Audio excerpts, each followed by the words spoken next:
네, 여러분 안녕하십니까. 박종훈입니다. 자, 프리마켓 뉴욕 시작하도록 하겠습니다. 자, 지난밤 미국 시장을 한 번쯤 체크를 해보고요.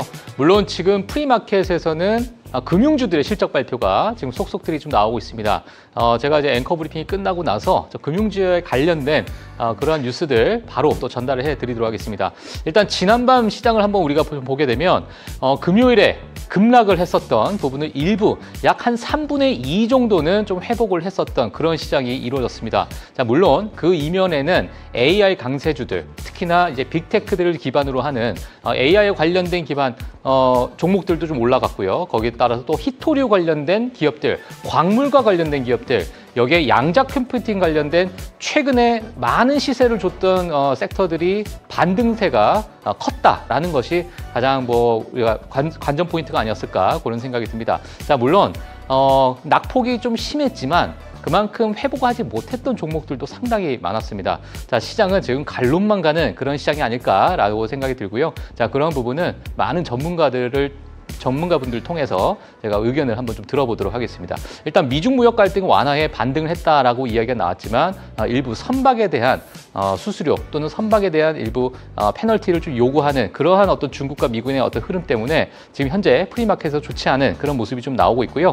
여기에 따라서 이게 지금 타이밍인가라고 볼 수도 있겠지만 AI 버블론도 같이 좀 부각이 되고 있습니다. 최근에 너무나도 좀 과열되어 있었던 하지만 오픈 AI의 여러 행보를 봤을 때 지금 오픈 AI가 현금 흐름이 가장 좋을 수 있을까? 앞으로 돈은 어느 정도 벌 수 있을까라는 퀘션 마크가 시장에서 여전히 좀 남아있는 그런 상황이다라고 보시면 될 것 같습니다. 자, 여기에 따라서 또 오픈 AI가 ARM과 협력해서 브로드컴 AI 칩에 연동될 CPU를 또 같이 설계하겠다라고 이야기가 나오게 되면서 소프트뱅크의 손정희 회장과 또 오픈 AI 샘 알트먼이 이렇게 회동을 하는 모습이 또 시장에서 좀 나왔습니다. 자, 이러한 부분은 사실 오픈 AI 여러 행보 중에 또 하나라고 또 보여지고 있는 상황이고요. 자, 그리고 나서 또 젠슨항은 일론 머스크에게 첫 번째 AI 슈퍼컴퓨터 DGX 스파크를 전달했다라는 이야기도 지금 시장에서 또 관심을 가지고 있습니다. 자, 젠슨항 엔비디아 CEO는 과거 AI 슈퍼컴퓨터에 대해서 강하게 이야기를 했던 부분이 있었고요. 자, 이런 부분은 개인 PC 산업을 완전히 뒤바꿀 만한 그러한 혁명적인 순간이 될 것이다 라고 이야기가 나왔었는데 그 첫 번째 주인공이 일론 머스크가 됐습니다. 자, 지금 제 오른쪽에 보시게 되면 지금 일론 머스크가 이제 들고 있는 요 자그마한 상자가 본체입니다. 예, 슈퍼컴퓨터인데요. 자, 이게 앞으로 시장에서는 어떤 반응을 일으킬지, 자, 그런 부분도 우리가 좀 한 번쯤 체크를 해보시면 될 것 같습니다. 자, 이번 주 경제 지표에 대해서도 사실 우리가 좀 관심이 있는데, 물론 실적 발표도 너무너무 중요하지만, 경제 지표에 대해서 한 번쯤 좀 짚고 넘어가시면 좋을 것 같습니다. 자, 일단 이번 주 경제 지표에서 가장 핵심적인 부분은 생산자 물가 지수, 그리고 소매 판매, 비농업 고용 지수, 그리고 실업률, 이렇게 네 가지를 우리가 중점적으로 좀 봐야 될 것 같고요. 자, 그리고 한국 시간으로 이제 수요일 새벽이 될 것 같습니다. 파월 연준 의장의 연설도 있다는 점도 우리가 한 번쯤 더 체크를 해볼 필요가 있습니다. 지금 최근에 오픈 AI의 여러 행보들 때문에 모건 스탠리 또는 JP 모건 또는 골드만삭스, 파이낸셜 타임스, 블룸버그 할 거 없이 최근에 AI 기업의 생태계들을 이렇게 그려놓은 그림들이 상당히 지금 많이 나오고 있습니다.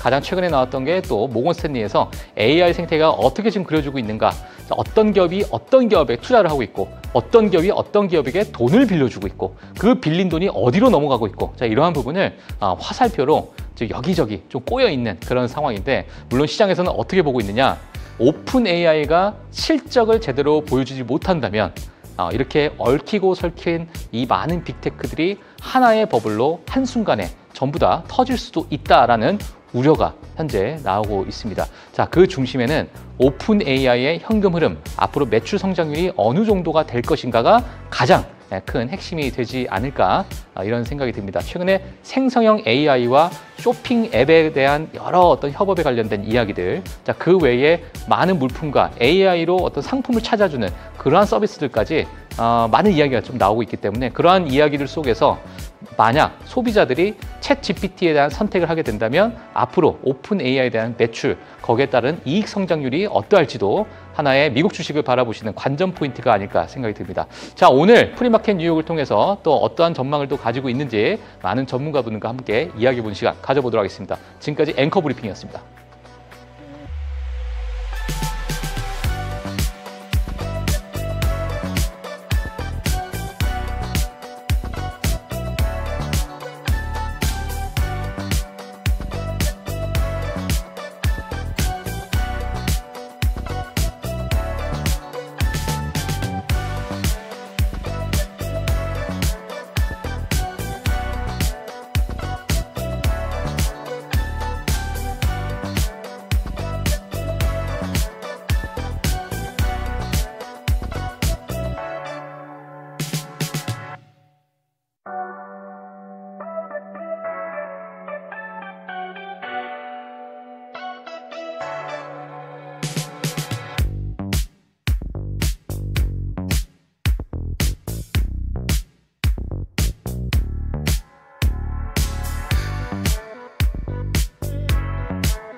시장보다 한 발 앞서 프리마켓 뉴욕.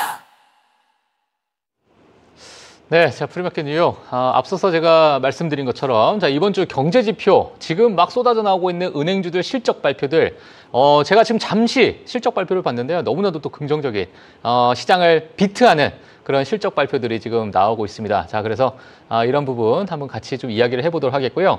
하지만 지금 많은 시청자분들께서 또는 많은 개인 투자자분들이 가장 궁금해하시는 부분은 지금 프리마켓 그렇게 좋지 않은 상황인데 과연 이 조정이 어느 정도 갈 것인가?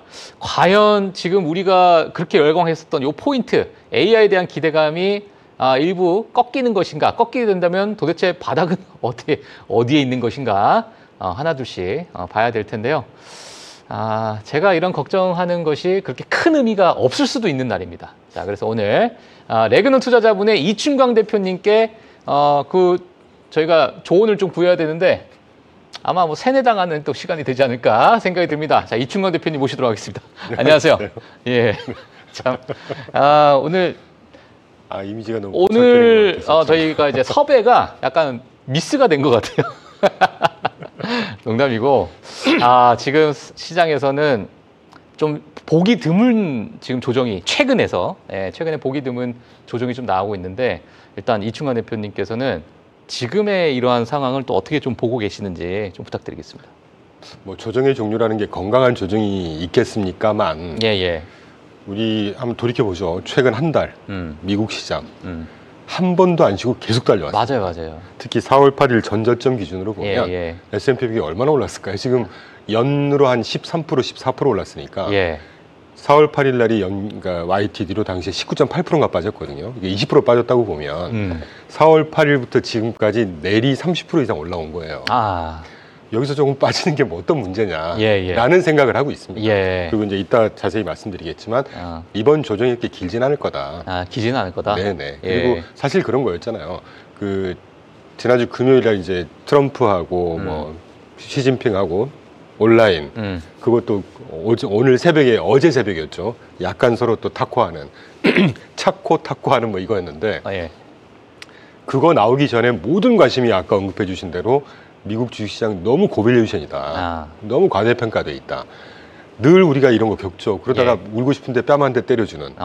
항상 뭐 이런 시장 그래도 한 번씩 쉬었다 가주는 게 시장이 올라갈 때도 뭐 좀 더 건강해지는 상승세 아니겠습니까? 좀 과도하게 올라왔죠. 뭐 저랑 똑같은 생각을 하셨어요. 그래서 뭐라고 제가 뭐 반박을 할 수가 없을 것 같은데. 좀 덧붙이자면 뭐 조정이 올 때가 됐다. 그럼요. 그리고 이 조그만 조정, 늘 있을 수 있는 조정을 AI가 그때 말씀드렸죠. 초기에 AI 인프라 투자 기간도 아직 안 끝났습니다. 그걸 가지고 지금 뭐 오픈 AI가 진짜 수익을 그거는 한 2, 3년 있다가 따져도 되는 문제라고 저는 여전히 생각하고 있어요. 뭐 어떻게 뭐 방송을 마무리할까요? 그래서 오늘은 조금 경제 이론 몇 가지를 소개를 좀 하고 싶어요. 이론을요? 너무 이렇게 가볍게 좋다만 그러니까 좋은데 그러면 우리가 지금 왜 이렇게 건강하게 바라봐도 괜찮은가? 뭐 그런 부분도 한번 좀 짚어봐야 될 것 같고 제가 요거 들어가기 전에 하나 좀 질문 드리고 싶은 게 우리가 이제 트럼프 대통령이 뭐 그러니까 중국에서 어떤 히토류에 대한 어떤 제한 규제 조치를 좀 취하겠다. 물론 그 부분을 민간에서는 허용하고 군사 목적으로는 우리가 제한하겠다라고 약간의 스탠스를 한 발 빼는 그런 모습이 있었는데 트럼프 대통령도 중국에 100% 관세를 부과하겠다. 근데 이제 과거에 사실 우리가 관세 전쟁 시 뭐 다들 아시겠지만 뭐 145%, 뭐 200%, 뭐 그때 우리 다 겪었거든요, 사실상. 자, 근데 지금의 이 중국에 100% 관세를 부과하겠다라는 그러한 이야기에 왜 그렇게 약간은 어찌 보면 좀 올드한 뉴스일 수도 있을 것 같은데 이렇게 좀 기민하게 좀 반응을 하는가, 좀 과격하게 반응을 하는가, 이런 것들이 시장에서는 많은 참여자분들이 약간 의아하게 좀 생각하실 수도 있을 것 같아요. 많이 올라왔으니까 그만큼 많이 빠지고. 많이 올라왔기 때문에. 30% 넘게 올랐습니다. 4월 8일 이후에. 거기에 뭐 2, 3% 하루 빠진다고 해서 그게 어떤 문제가 되겠습니까? 그리고 어제 당장만 해도 아까 말씀해 주신 대로 거의 뭐 한 4분의 3 정도는 회복을 해버렸다고 보거든요. 종목별로는 그때 우리 다뤘던 브로드컴 뭐 잘 보셨잖아요. 6점 몇 프로 빠지더니 어제 9.8%인가 올랐습니다. 맞아요.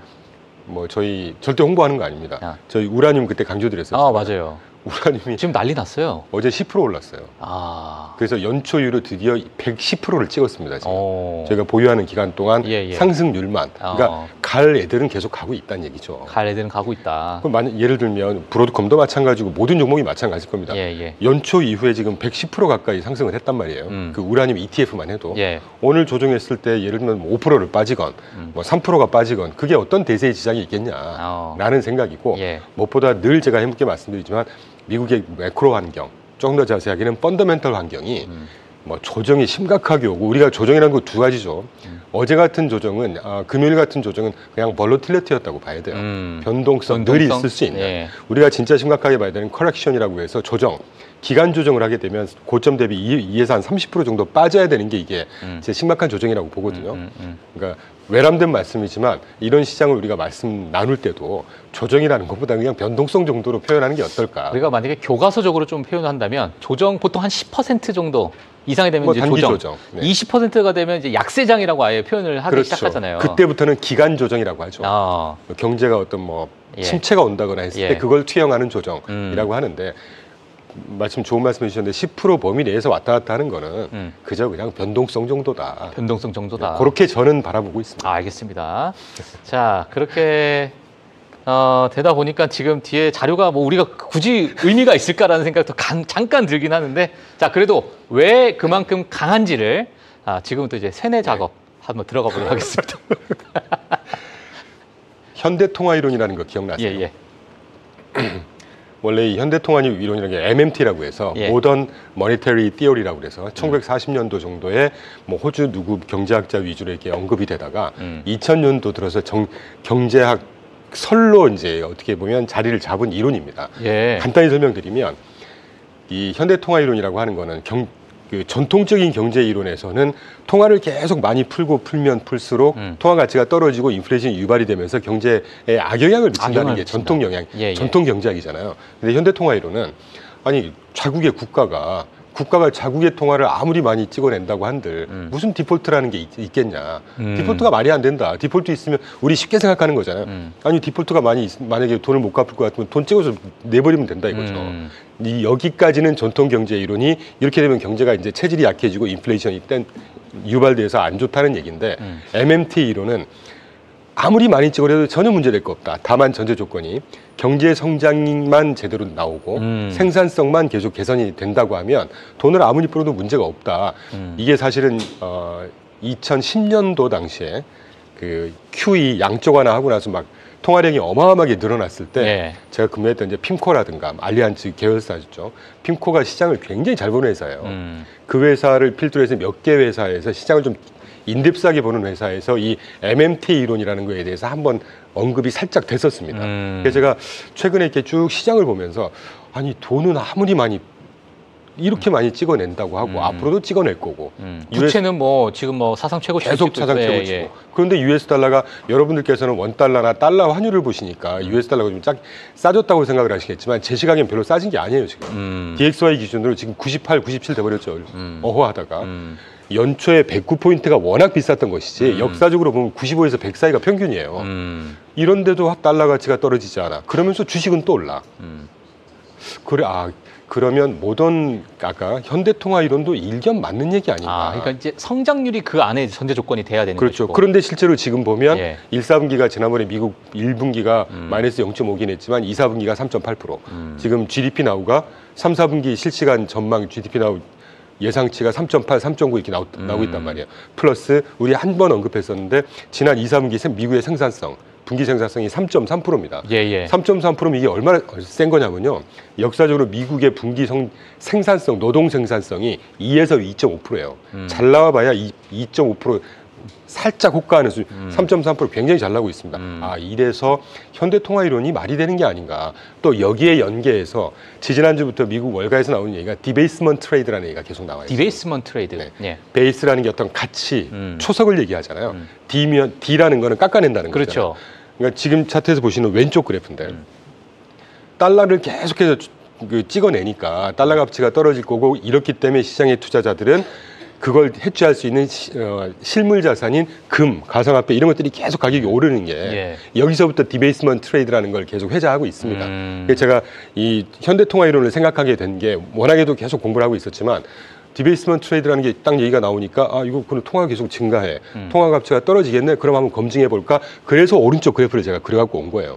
프레드에서 그대로 받은 겁니다. 제가 예, 그려갖고 예. 온 게 아니라. 저 밝은 초록색이 M2 광의의 통화거든요. 예. 뭐 2020년도, 22년도 당시에는 인플레이션 잡혔다고 금리 올렸으니까 살짝 꺾이긴 하죠, 통화량이. 근데 역사적으로 계속 증가하고 있잖아요. 저렇게 계속해서 증가해서 지금 아까 언급한 대로 부채가 어마어마한 수준이고 이러면 US 달러 값이 빠져야 됩니다. 근데 저기에 보시는 작아서 안 보이시겠지만 그 녹색하고 빨강색이 리얼자가 붙은 실질 달러 가치, 예. 빨강색이 실질 실효 환율이에요. 예, 예. 그러니까 미국 통화의 정말 구매력을 인플레이션을 감안해서 실제 구매력을 보여주는 그래프란 말이에요. 그러니까 우상향하면 계속 좋아지는 겁니다. 예. 최근에 꺾였다가 다시 올라가긴 하지만 추세적으로 올라가고 있나요? 빠지고 있나요? 좀 올라가고 있죠. 그러니까 그래서 제가 좀 돌아왔는데 현대통화이론이라는 것도 경제학자라는 분들이 거의 수제들이잖아요. 그 수제들이 정말 몇백 년에 걸쳐서 다 사회 현상을 정리해서 학문을 만든 거란 말입니다. 예, 예. 그래서 현대통화이론이 좀 접목이 되는 이런 시기가 도래한 게 아닌가. 자, 여기서 조금 길어지더라도 이해해 주세요. 그러면서 최근에 또 이 고평가에 대해서 어제 하워드 막스가 드디어 언급을 했습니다.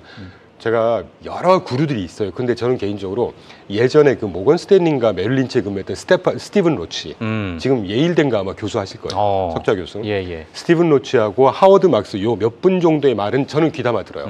뭐 제이미 다이먼 이런 분들 얘기 안 듣습니다. 그분은 뱅커지 투자자가 아니거든요. 한번 언급했었잖아요. 예, 예. 하워드 막스는 기본적으로 채권 투자자이면서 굉장히 신중한 가치 투자자예요. 그러니까 시장을 굉장히 보수적으로 보는 사람이란 말이에요. 그런데 어제 그 몇 가지 포인트 아웃만 해드리면 지금 이렇게 고평가가 되긴 건 맞다.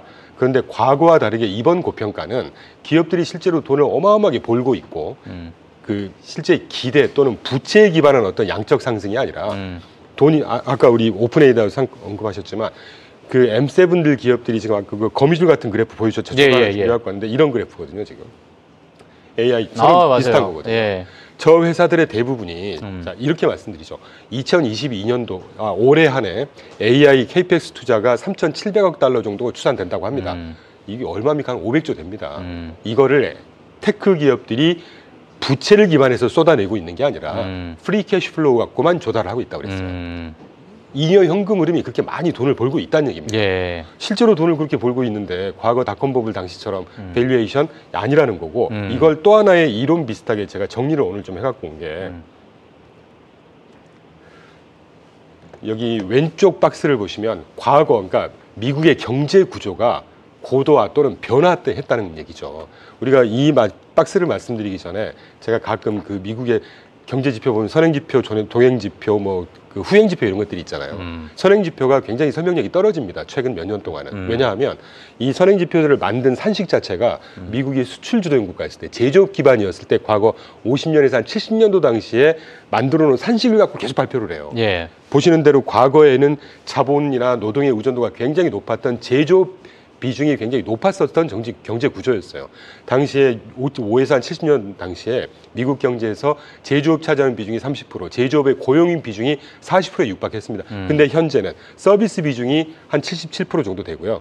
제조업이나 제조업 고용 비중이 10%가 안 돼요. 그러네요. 그러니까 이 말은 무슨 말이냐면 그 밑에 그럼 기업들의 마진율을 보자는 거죠. 지금 현재도 전통적인 제조업체들, 뭐 자동차 분야가 마진율이 1.5에서 한 많아야 5%입니다. 제가 7%라고 써놓긴 했죠. 예. 기계 부분이 5에서 8%, 화학 부분이 6에서 8%. 이게 마진율이에요. 전통 제조업에. 그런데 왼쪽 박스에 그 최근에 끌어가는 경제를 끌어가는 업종들이 테크, IT, 헬스케어, 금융. 뭐 엔비디아, 애플 이런 걸로 대표되는 이런 기업들의 마진율이 평균 30%에서 50%예요. M7들의 평균 마진율이 순이익률이 지금 46%입니다. 예. 그러니까 아까 과거의 경제 구조에 꽤 맞춰서 봤던 지표, 다시 말하면 밸류에이션도 마찬가지죠. 그렇죠. 그러면 지금 고도화되고 마진율이 굉장히 높아진 한 단계 업그레이드가 돼 있는 이 고도화된 산업에서는 이 밸류에이션 지표도 적당히 과거 대비해서는 조금 높은 지표를 새로운 뉴노멀로 받아들여야 되는 그런 고도화된 산업으로 변화된 거 아닌가. 이래서 최근에 그렇게 우려에도 불구하고 주가가 고평가에도 불구하고 고평가 우려에도 불구하고 주가가 탄탄한 이유가 경제가 이제 그만큼 고도화된 게 아닌가 하는 느낌이 드는 것이죠. 예, 알겠습니다. 아니, 그래서 저도 사실 지금 마진율에 대해서도 늘 그 엔비디아 실적 발표가 나오게 되면 그 마진율에 집중을 하잖아요. 과거에 너무나도 높은 마진율이 혹시나 깨지는 게 아닐까, 뭐 이런 우려감도 있어서 최근에 저도 개인적으로 그 러셀 2000 지수, 특히나 중소형 성장주들, 어찌 보면 뭐 돈을 잘 못 버는 그런 기업들도 많이 있을 것이고, 그 안에서는 또 돈을 버는 기업도 분명히 있을 텐데, 제가 이제 그 작은 기업들도 이렇게 하나씩 뜯어보니까 그 작은 기업들도 마진율이 40%가 넘더라고요. 그러니까 이제 그 성장주들도. 그러니까 이제 어찌 보면은 그 작은 기업들의 어떤 성장주 그 문화 자체가, 또는 지금 기업들의 그 기반에 깔려 있는 게, 우리가 꼭 빅테크가 돈을 많이 벌고 경제적 혜자가 넓으니까 그러고 있는 것이다가 아니라, 성장주들 일부 뭐 러셀 2000 지수, 중소 작은 기업들도 그러한 마진율을 현재 지금 보이고 있다 그러니까 보니까. 그거를 제가 세세하게 설명 안 드리고 대신 대표적으로 가끔 설명드리는 게 하이힐드 스프레드라든가 채권 회사채 스프레드라든가 이런 것들이 굉장히 안정돼 있어요. 미국 전체 회사가 발행하는 회사채 스프레드 평균이 0.7% 수준입니다. 얼마나 낮은 건 줄 아시는 게, 국채 대비 0.7%만 얹어주면 채권 발행할 수 있다는 얘기예요. 그러니까요. 그리고 가장 위험한 하이힐드 등급들이 발행하는 채권의 스프레드 자체도 미국 역사적으로 4에서 5% 정도 돼요. 그러니까 국채 대비 4에서 5% 이자를 더 줘야. 그건 이제 국채가 뭐에서 지금 채권 금리가 좀 많이 올라가 있는 부분도 뭐 일조 동조를 하고 있는 건가요? 그게? 뭐 그런 부분도 있고. 다 감안해서 제가 만약에 어떤 회사의 오너란 말입니다. 하이힐드 회사예요. 재무조도 안 좋고 곧 망할 것 같아요. 자금이 필요해요. 채권을 발행해요. 팀장님께서 저한테 2%만 얹어줄게요, 이자. 그러면 투자하시겠어요? 4%, 5% 얹어달라고 하시겠어요? 곧 망할지 모르니까. 이게 하이힐드 스프레드란 말이에요. 그 하이힐드 스프레드의 평균이 역사적으로 4에서 5%만큼을 더 얹어줬어야 되는 게 평균인데 지금이 몇 프로인 줄 아세요? 2.8%라니까요. 역사적으로 낮은 수준입니다. 그러니까 이런 것들이 모든 걸 말해주는 거예요. 조그만 회사, 비교적 그 재무 상태가 좀 건전하지 못하고 이런 회사들도 자금을 조달할 수 있는 여지가 굉장히, 자금 금융 여건이 굉장히 좋다는 얘기는 마진율도 그렇고 자금 조달하는 데도 쉽고, 그러면 쉽게 조달해서 그걸로 투자하고 돈 벌고 이런 것들이 선순환이 들어가 있다는 얘기죠. 그러니까 물론 너무 좋은 쪽만 본 감이 없잖아 있지만 제가 그래서 이제 롱돌이라고 좀 불러주시는 거 저는 별로 되게 반갑거든요. 왜냐하면 안 좋은 걸 생각을 해보려고 옆으로 꽈서 계속 생각을 해봐도 NFIB 지수 기억나세요? 중소자영업자 연맹 지표. 중소기업 낙관지수라고. 낙관지수. NFIB 지수가 굉장히 좋아요. 그 사람들이 물론 설문이니까 저는 신뢰를 안 합니다만 설문이 모두 다 거짓말은 아닐 거란 말이죠. 고용을 더 할 거고, 나중에 수주가 더 많아질 거고, 매출이 증가할 거고, 이런 다 대답들을 한단 말입니다. 좋아지니까 NFI 지표가 계속 상승하는 거 아니겠어요? 그런 것만 봐도 중소기업들도 상황이 나쁜 상황이 아니다 지금. 네. 그래서 이론적인 거 몇 개 말씀을 드렸고, 제가 해묵은 얘기니까 그냥 꼭지만 말씀드리고 넘어가는데, 드디어 TJ 잔고 우리 자꾸 언급하는 그 재무부 잔고가 8,230억 달러가 딱 달했습니다. 이제. 그러니까 맥시멈 TJ 잔고를 8,000억에서 8,500억 달러 정도까지 딱 채워놓거든요. 그럼 그때부터 공격적으로 다시 지출을 해요. 제가 볼 때 이번 달이나 다음 달부터는 아마 TJ에서 공격적으로 지출할 겁니다. 그럼 시중의 유동성 다시 늘어나면서 산업의 어떤 산업 보조금이라든가 또는 뭐 사회 안전보장 뭐 조금 어려우신 분들한테 이제 보통 연말 정도 되면은 뭐 내년 예산을 통해 가지고 또 집행을 하는 그런 부분들도 있고, 그게 겹친다는 얘기예요. 겹칠 수가 있잖아요. 근데 이제 지금 셧다운이라는 게, 그러니까 민주당, 미국도 마찬가지죠. 서로 당파적으로 막 목리 부리고 이러는데 저는 그거 오래 갈 거라고 생각하지 않고 지난 2017년인가로 기억납니다. 트럼프 일기 때 오바마 케어인가? 그 멕시코 장병 문제 때문에 최장 35일 갔었어요. 맞아요. 그때 별일 없었습니다. 결국 상승했잖아요. 그럼요.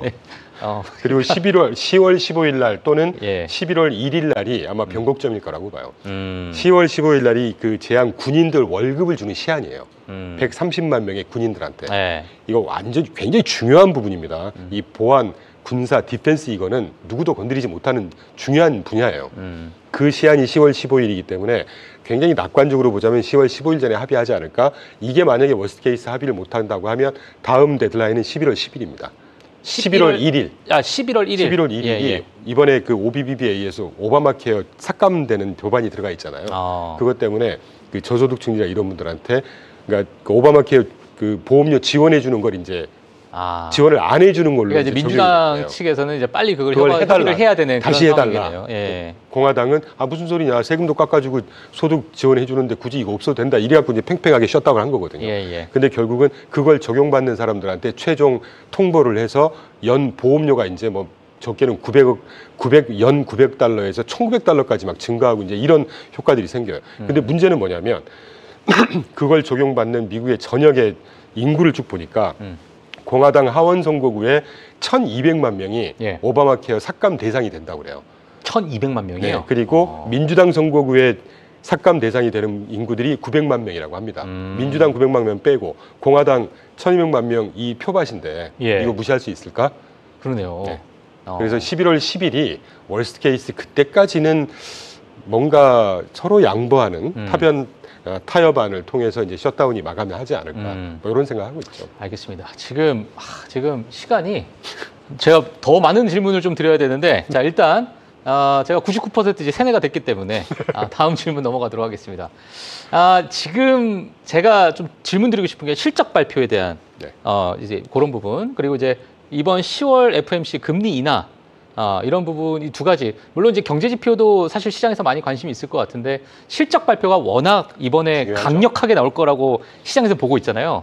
전혀 이제 수정치, 그러니까 보통은 이제 실적 발표가 앞서 나오게 되면은 점점 이제 그 시기가 다가오게 되면은 월가에서는 약간 보수적인 성향으로 일부 조금 다운그레이드하는 그런 성향이 있었는데 맞아요. 이번에는 그냥 그대로 뒀어요. 그러니까 그렇다는 얘기는 야, 이번 실적 발표는 우리가 수정할 게 없을 것 같다. 있는 그대로 이거보다 더 비트할 것 같다라는. 몇 개 하우스에서 수정치 발표했는데 오히려 그러니까 개선된 걸로 발표하고 막 이랬죠. 그러니까 이제 이번 실적 발표, 그렇다는 얘기는 저는 또 어떻게 보면은 물론 긍정적으로 볼 수 있겠지만 그만큼 시장의 기대감이라는 것 자체가 워낙 또 이렇게 높아져 있을까라는 그래서 주가로는 생각이 조금 부정적이지 않을까. 그러니까 지금 뭐 프리마켓에서 약간의 좀 조정을 주는 이유도 너무나도 큰 기대감에 일부 약간 좀 지켜보고 싶다, 이런 어떤 심리가 좀 작용되지 않나. 저는 기본적으로 그런 스탠스는 굉장히 뭐 참고할 만하고 바람직한 스탠스라고 봅니다. 그런데 이번 3, 4분기 실적 전망 팩트셋에서 10월 9일 날 S&P 500 전체 기업의 3, 4분기의 분기 EPS 연율화 성장 예상치를 8.0%, 8% 전망했거든요. 근데 10월 7일 날 이틀 전에 야데니 리서치에서 야데니라는 곳이 조금 보수적으로 보는 하우스예요. 10.7% 전망했어요. 10.7%요? 보수적인 뱅크 오브 하우스에서. 아메리카는 11% 보던데요. 그리고 블룸버그에서 같은 10월 9일 날 물론 전체 업종의 IT 업종 이익이 30.3% 증가할 거라고 전망했습니다. 오늘 금융주 발표되고 있죠. 팩트셋에서 역시 금융주가 분기별로 13.3% 증가할 거라고 봤고, 그중에 은행만 해서는 한 9%. 그러니까 기본이 8%, 9%인 거예요, 지금. 근데 이제 이거는 이제 조금 저도 뭐 좀 양쪽에 좋고 안 좋은 거를 봐야 되니까 2, 4분기 실적 전망이 굉장히 전망은 안 좋았어요. 실제로는 괜찮았죠. 맞아요. 그러니까 약간의 베이스 이펙트도 좀 있지 않았을까 하는 생각은 하는데 아니 전망을 이렇게 한다는 얘기는 그분들이 대충 원하는 번호 찍는 거 아니란 말이에요. 저도 애널리스트 할 때 IR 해봤지만 직접 다 다녀보고 보고서 갖고 해서 추산해서 발표하는 건데 그냥 즐기면 되지 않을까 하는 생각이 듭니다. 알겠습니다. 이거는 개별 종목에 대한 게 아니라 시장 전체 또는 업종 전체에 대한 얘기이기 때문에 아까 우리가 우려했었던 뭐 엔비디아 지난 2, 3년 동안 엔비디아 실적 발표하면 그날 당장 다 빠졌어요. 맞아요. 기대감이 워낙 높았거든요. 근데 그걸 적용할 수 있는 상황은 아니죠. 이게 시장 전체니까. 알겠습니다. 자, 이번 10월 말에 있는 FMC에 대해서는 뭐 어떻게 보고 계세요? 저는 이번에 한번 인하하지 않을까. 인하한다. 왜냐하면 뭐 아시겠지만 지난번까지는 저는 조금 보수적이었어요. 이 관세에 따른 물가 상승이 언젠가 실현이 될 거고 그러면 어렵지 않을까. 근데 적어도 이제까지 발표된 물가 생각보다 심각하지 않잖아요. 근데 이제 생산자 물가 지수가 발표될지는 모르겠어요. 지금 BLS에서 다시 직원을 싹 불러가지고 지금 통계자료 작성하고 있다고 하니까. 24일인가요? 네, 25일인가 24일로 기대한다고 한 2주 뭐 지난 것 같은데 지금 추세대로 보면 저희 트루플레이션 가끔 보는 실시간 물가 지표도 2% 아래에서 왔다 갔다 하고 있거든요. 그러니까 그런 거 보면 생산자 물가 지수라든가 이런 것도 심각하게 뛰지는 않을 것 같아요. 있고. 그렇게 되면 또 노동시장이 어쨌건 지금 우리 연초 대비해서는 조금 슬로우다운한 수준이잖아요. 맞아요. 절대 그렇다고 해서 경기 침체 아닙니다. 이거. 그렇게 되면 금리 인하하는데 인하에 대한. 크게 문제는 없고 어제까지 지금 계속 마이클 바 등등 뭐 신임 총재 이런 총재분들의 대부분이 인터뷰를 하고 있는 게 예. 이번에 금리 인하 한두 차례 더 할 수 있는 상황이다 지금. 해야 된다, 해도 된다. 그런 거 보면 이번에 10월 달은 기대해도 되지 않을까 하는 예. 생각이 들죠. 알겠습니다. 사실 뭐 대표님께서는 이제 ETF 이제 관련돼서 이제 많은 이제 뭐 인사이트나 앞으로 이제 보고 있는 뷰들이 좀 있으시겠지만 저희 또 프리마켓 뉴욕 보시는 분들은 금요일 하락장을 다 한번 보고 나서 화들짝 놀래서 주말 사이에 이거 뭐 어떻게 해야 되는 거야 도대체 대응할 시간도 없이 주말이 돼 버렸어요. 그러니까 이제 여러 가지 뭐 컨텐츠도 보시고 뭐 이렇게 되다가 월요일 날 딱 됐는데 일단 그 주말 사이에 다시 화해 스탠스가 좀 나오다 보니까 반등을 했는데 그 반등하는 그 구간에서 소위 얘기하면 금요일에 뭐 크게 빠졌던 종목들 중에 다 그 크게 빠졌던 종목들이 그대로 회복을 한 게 아니라 갈놈들만 회복이 되고 맞습니다. 그러니까 그 갈놈들이라는 것은 최근에 시세를 줬던 친구들만 맞습니다. 회복이 되거나 좀 더 아웃퍼폼하는 모습을 보였고 그러지 못한 친구들은 10% 빠졌는데 예를 들면 1%, 2% 정도만 회복하고 마무리가 많아야 돼버리는 절반 정도 회복. 예. 그래서 그 월요일날 시장을 보셨던 분들은 야 이게 지금 시장에서는 그냥 선택이 되어 있는 상황인가? 그냥 앞으로 이러한 트렌드 자체가 뭐 트럼프와 연관되어 있는 트럼프 정책주들, 뭐 특히나 뭐 광물 관련된 기업들, 뭐 히토리 관련된 기업들도 있을 수도 있고 또는 뭐 에너지 관련돼서 뭐 이번에도 SMR이나 이러한 관련된 기업들이 뭐 튀어오르는 모습 또는 방산에 관련된 기업들 또는 일부 AI 관련된 기업들 또는 뭐 데이터 센터 이렇게 뭐가 이게 분산적으로 좀 되어 있는데 네.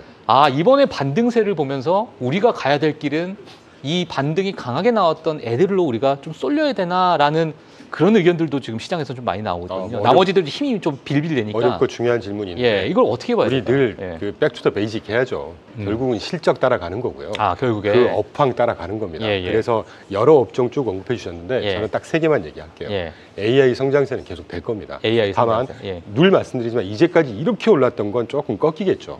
뭐 그거 그렇다는 말씀이고 그다음에 에너지 관련해 제가 우라늄 어차피 저희 포트폴리오 다 공개했으니까 저는 우라늄은 이제 시작이라고 봐요. 이제 시작이다.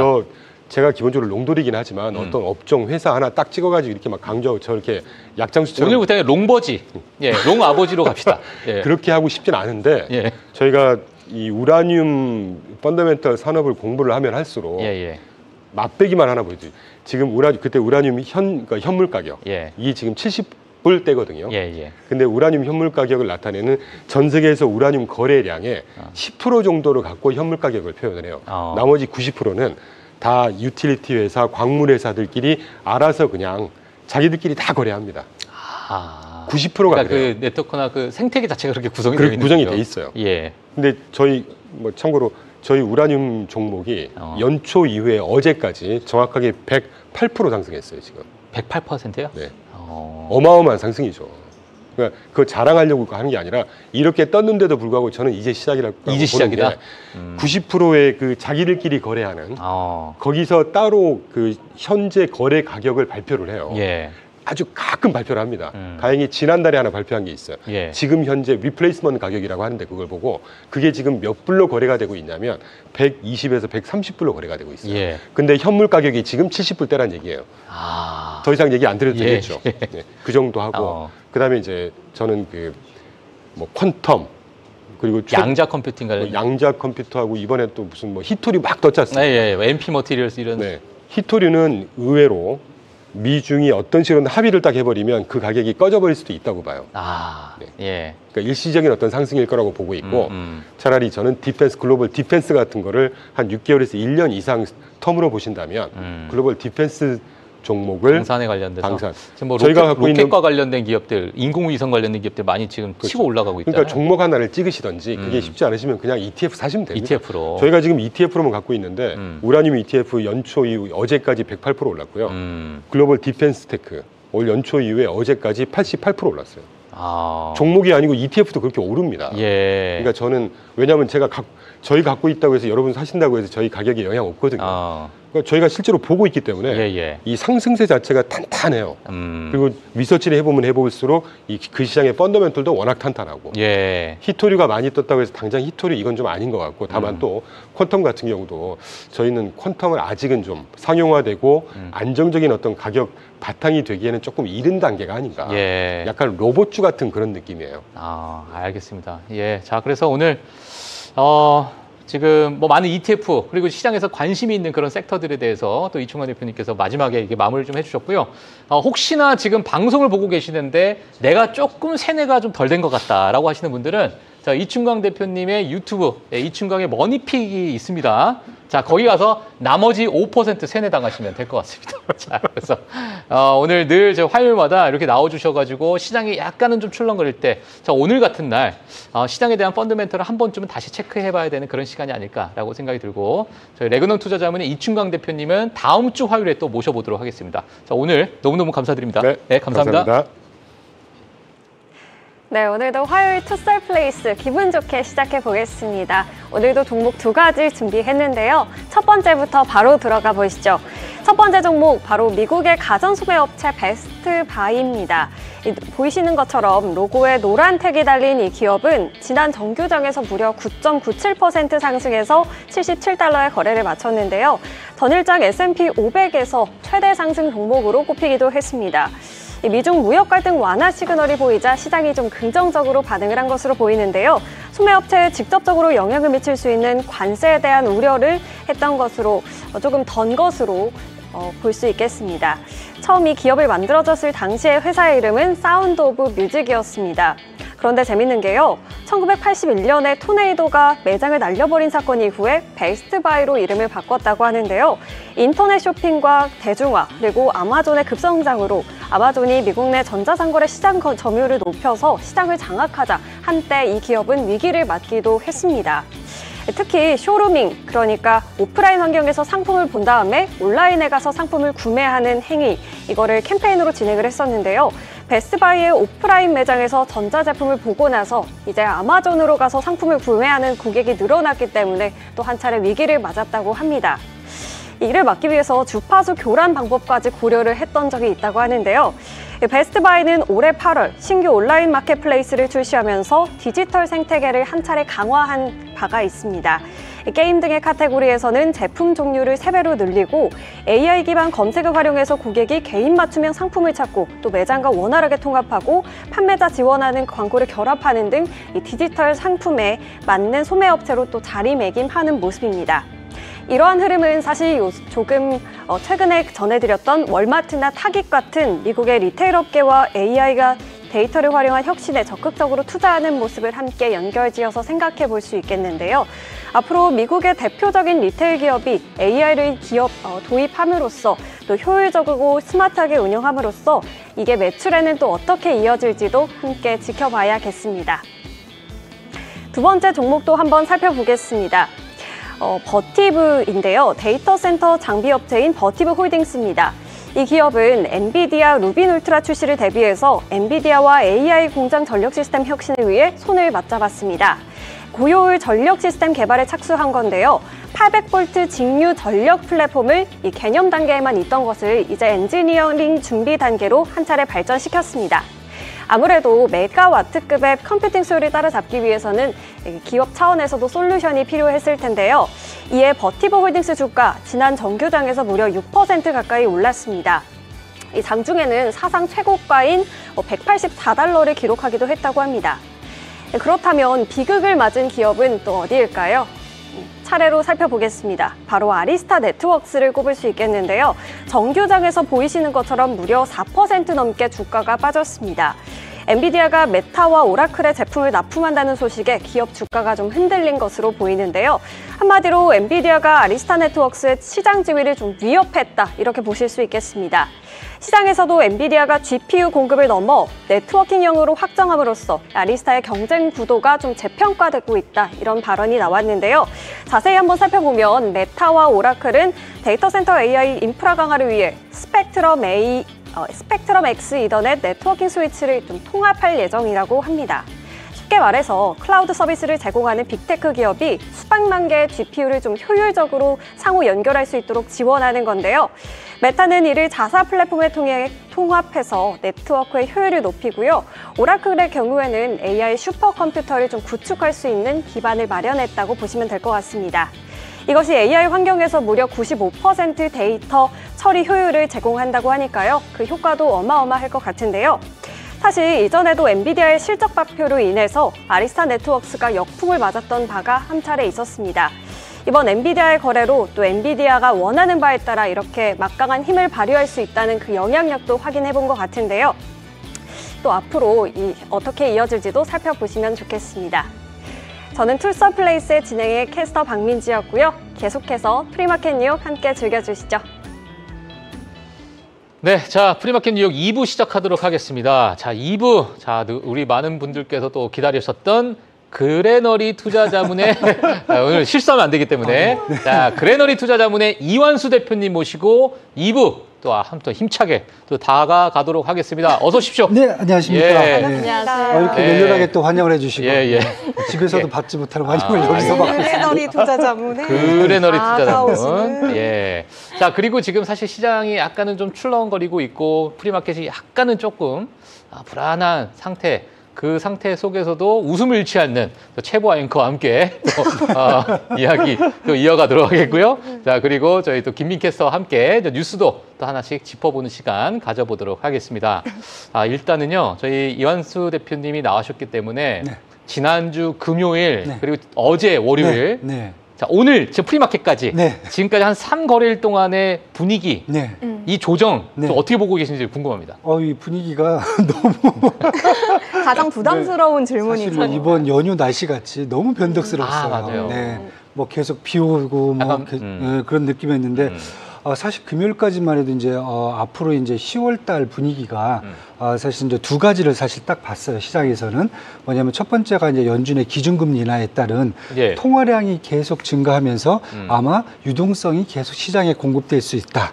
그래서 everything rally. 그렇죠. 예. 뭐 주식이든 채권이든 뭐 눈에 보이는 게 다 올라갈 수 있다. 이런 맞아요. 기대감이 하나가 있었고요. 두 번째는 3분기 실적 발표 이제 이번 주 당장 오늘부터 이제 시작되고 있죠. 금융주부터 나오잖아요. 그래서 3분기 실적 발표를 하면서 기대를 하면서 특히 기술주들에 대한 기대감이 되게 컸습니다. 네. 왜냐하면 이미 지금 한 달 전부터 기술주들에 대한 올해 매출 전망치를 예. 웬만한 리서치 하우스들이 다 올려버렸어요. 아. 그러니까 예를 들면 엔비디아 같은 경우는 지금 제가 보기엔 한 달 전까지만 해도 전년 대비해서 매출이 한 55% 증가한 걸로 나와 있었는데 예. 어느새 보니까 오늘 보니까 60%로 늘어나 있어요. 브로드컴도 한 20%에서 25% 늘어나고 네. 우리가 잠깐 쉬는 사이에 예. 이 글로벌 리서치 하우스들이 벌써 실적 전망들도 상향 조정을 해버렸어요.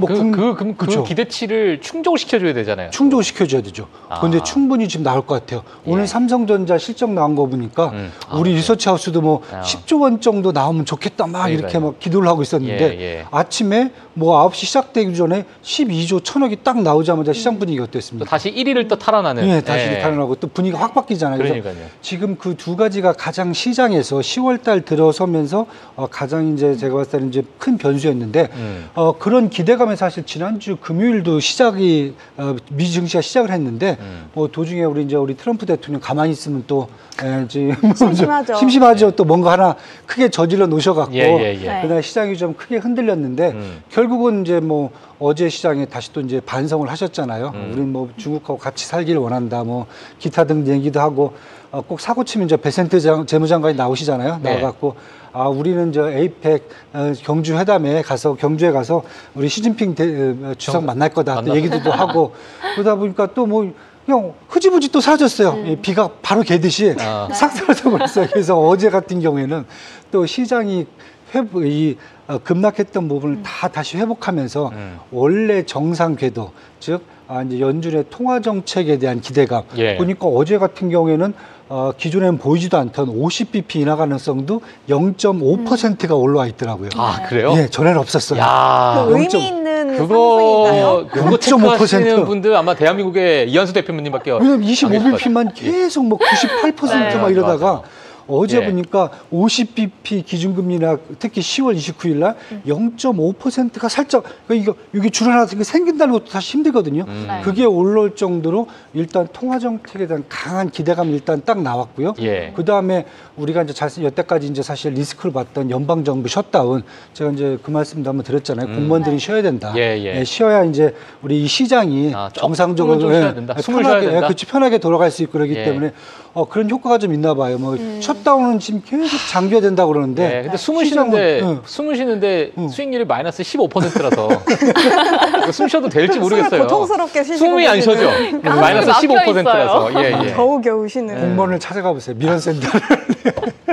하여튼 공무원이 쉬고 있지만은 그 부분도 지금 네. 다 정리가 되고 있기 때문에 저는 이제 다시 또 이제 실적 오늘부터 시작되는 금융주 실적, 물론 이제 금융주에 대한 기대감은 뭐 당연히 넷 인터레스트 마진이 이제 높게 나올 거예요. 예, 기준금리 예. 이렇게 많이 내리지 않았기 때문에 이제 그걸 시작으로 해서 다다음 주부터 나는 이제 기술주들의 실적에 대해서 아마 시장이 다시 기대감을 갖고 갈 거기 때문에 저는 조금 더 이제 시장이 더 갈 수 있다는데 일단은 이제 전망을 좀 갖고 있습니다. 알겠습니다. 네. 자, 일단 지금은 약간은 조정이 되고 있지만은 좀 숨쉬는 구간, 약간의 뭐 건강한 조정 이렇게 좀 표현을 하면 좋을 것 같고, 뭐 조만간 다시 또 회복을 할 수 있다라는 의견을 좀 주셨습니다. 자, 지금 현재 금융주를 시작으로 해서 본격적인 3분기 실적 발표 시즌이 시작이 됐습니다. 오늘 프리마켓에서 금융주 실적 발표가 줄줄이 지금 나왔는데, 자, 그 부분에 대해서 빠르게 최고 앵커와 통해서 한번 들어보도록 하겠습니다. 저는 살짝 억울한 게 저는 2분기 어닝 시즌이 마무리됐다라는 느낌을 못 받았거든요. 그러니까 저는 2분기 어닝 시즌이 끝날 때까지 저한테는 개인적으로 실적을 발표한 기업들이 굉장히 많았어요. 네. 맞아. 혼자서 다 했어. 그러니까 좀 쉬엄쉬엄 가다가 이제 3분기 어닝 시즌이 시작이 돼야 이게 체감이 되는구나 이런 느낌인데 저는 계속 일하고 있었는데 3분기가 또 시작됐어요. 약간 이런 느낌. 호주에서 계속 놀고 있었죠. 그래 잠깐 놀았잖아요. 어쨌든 호주에서 다 놀고 왔잖아요. 다 놀았죠. 다 예. 놀았죠. 어쨌든 다 놀았으니까 오늘 열일을 한번 해보도록 하겠습니다. 알겠습니다. 3분기 어닝 시즌이 시작이 됐죠. 금융주들을 필두로 3분기 어닝 시즌이 시작이 됐는데요. 제가 준비되지 않았지만 방송 전에 실적을 받으려야 하는 기업들이 무려 6기업이나 있습니다. 네, 아까 일단 전에 얼굴이 창백하게 질렸었어요. 창백해요. 지금 골드만삭스가 원래 하나 안 떴었는데 지금 대표님 말씀하시는 동안 떴더라고요. 그래서 제가 할 게 하나 더 늘어났어요. 예. 그래서 지금 금융주 중에는 보시다시피 시티그룹을 제외하고는 오늘 발표될 금융주들은 다 실적이 나왔다라고 보시면 될 것 같고, 그 이외의 소비재 기업들 여러분들도 관심이 많으신 존슨앤존슨 그리고 도미노 피자까지 6종목 한번 네. 데이터 봐드리면 좋을 좋습니다. 것 같습니다. 네. 뭐 당연히 이후에 업데이트되는 구체적인 정보에 대해서는 또 추후에 팔로우업 되는 대로 저희가 말씀을 드릴 테지만 지금은 일단 숫자가 나온 대로 이 수치를 좀 기준으로 좀 봐드리도록 하겠습니다. 일단 제가 오늘 봐드릴 이 6기업들은 다 실적이 3분기 기준이다라는 점을 좀 미리 파악해 두시고 들어가시면 좋을 것 같아요. 일단 JP모간은 EPS가 $5.07, 매출은 464억 3천만 달러로 보시다시피 뭐 사실 JP모건뿐만 아니라 여기 나와 있는 이 모든 기업들이 주황색으로 체크가 되어 있죠. 예상치를 모두 상회하면서 좋은 호실적을 나타냈다라고 보시면 될 것 같습니다. 그리고 두 번째 금융주는 웰스파고로 넘어가 볼게요. EPS는 $1.66, 매출은 214억 3천만 달러로 나왔고요. 골드만삭스 같은 경우는 EPS가 $12.25, 매출은 151억 8천만 달러로 나왔습니다. 블랙록은 EPS가 $11.55, 매출은 65억 1천만 달러로 나왔다라고 보시면 될 것 같고요. 존슨앤존슨 같은 경우는 EPS가 $2.08, 그리고 매출 같은 경우는 239억 9천만 달러로 나왔습니다. 도미노 피자는 $4.08 EPS고요. 매출 같은 경우는 11억 5천만 달러로 나왔다라는 점을 미리 말씀을 좀 드려보겠습니다. 예. 제가 앞서 설명해 드렸다시피 모두 3분기 실적이다라고 보시면 될 것 같고 모두 시장 예상률을 상회하는 좋은 실적이 나왔다라고 보시면 될 것 같아요.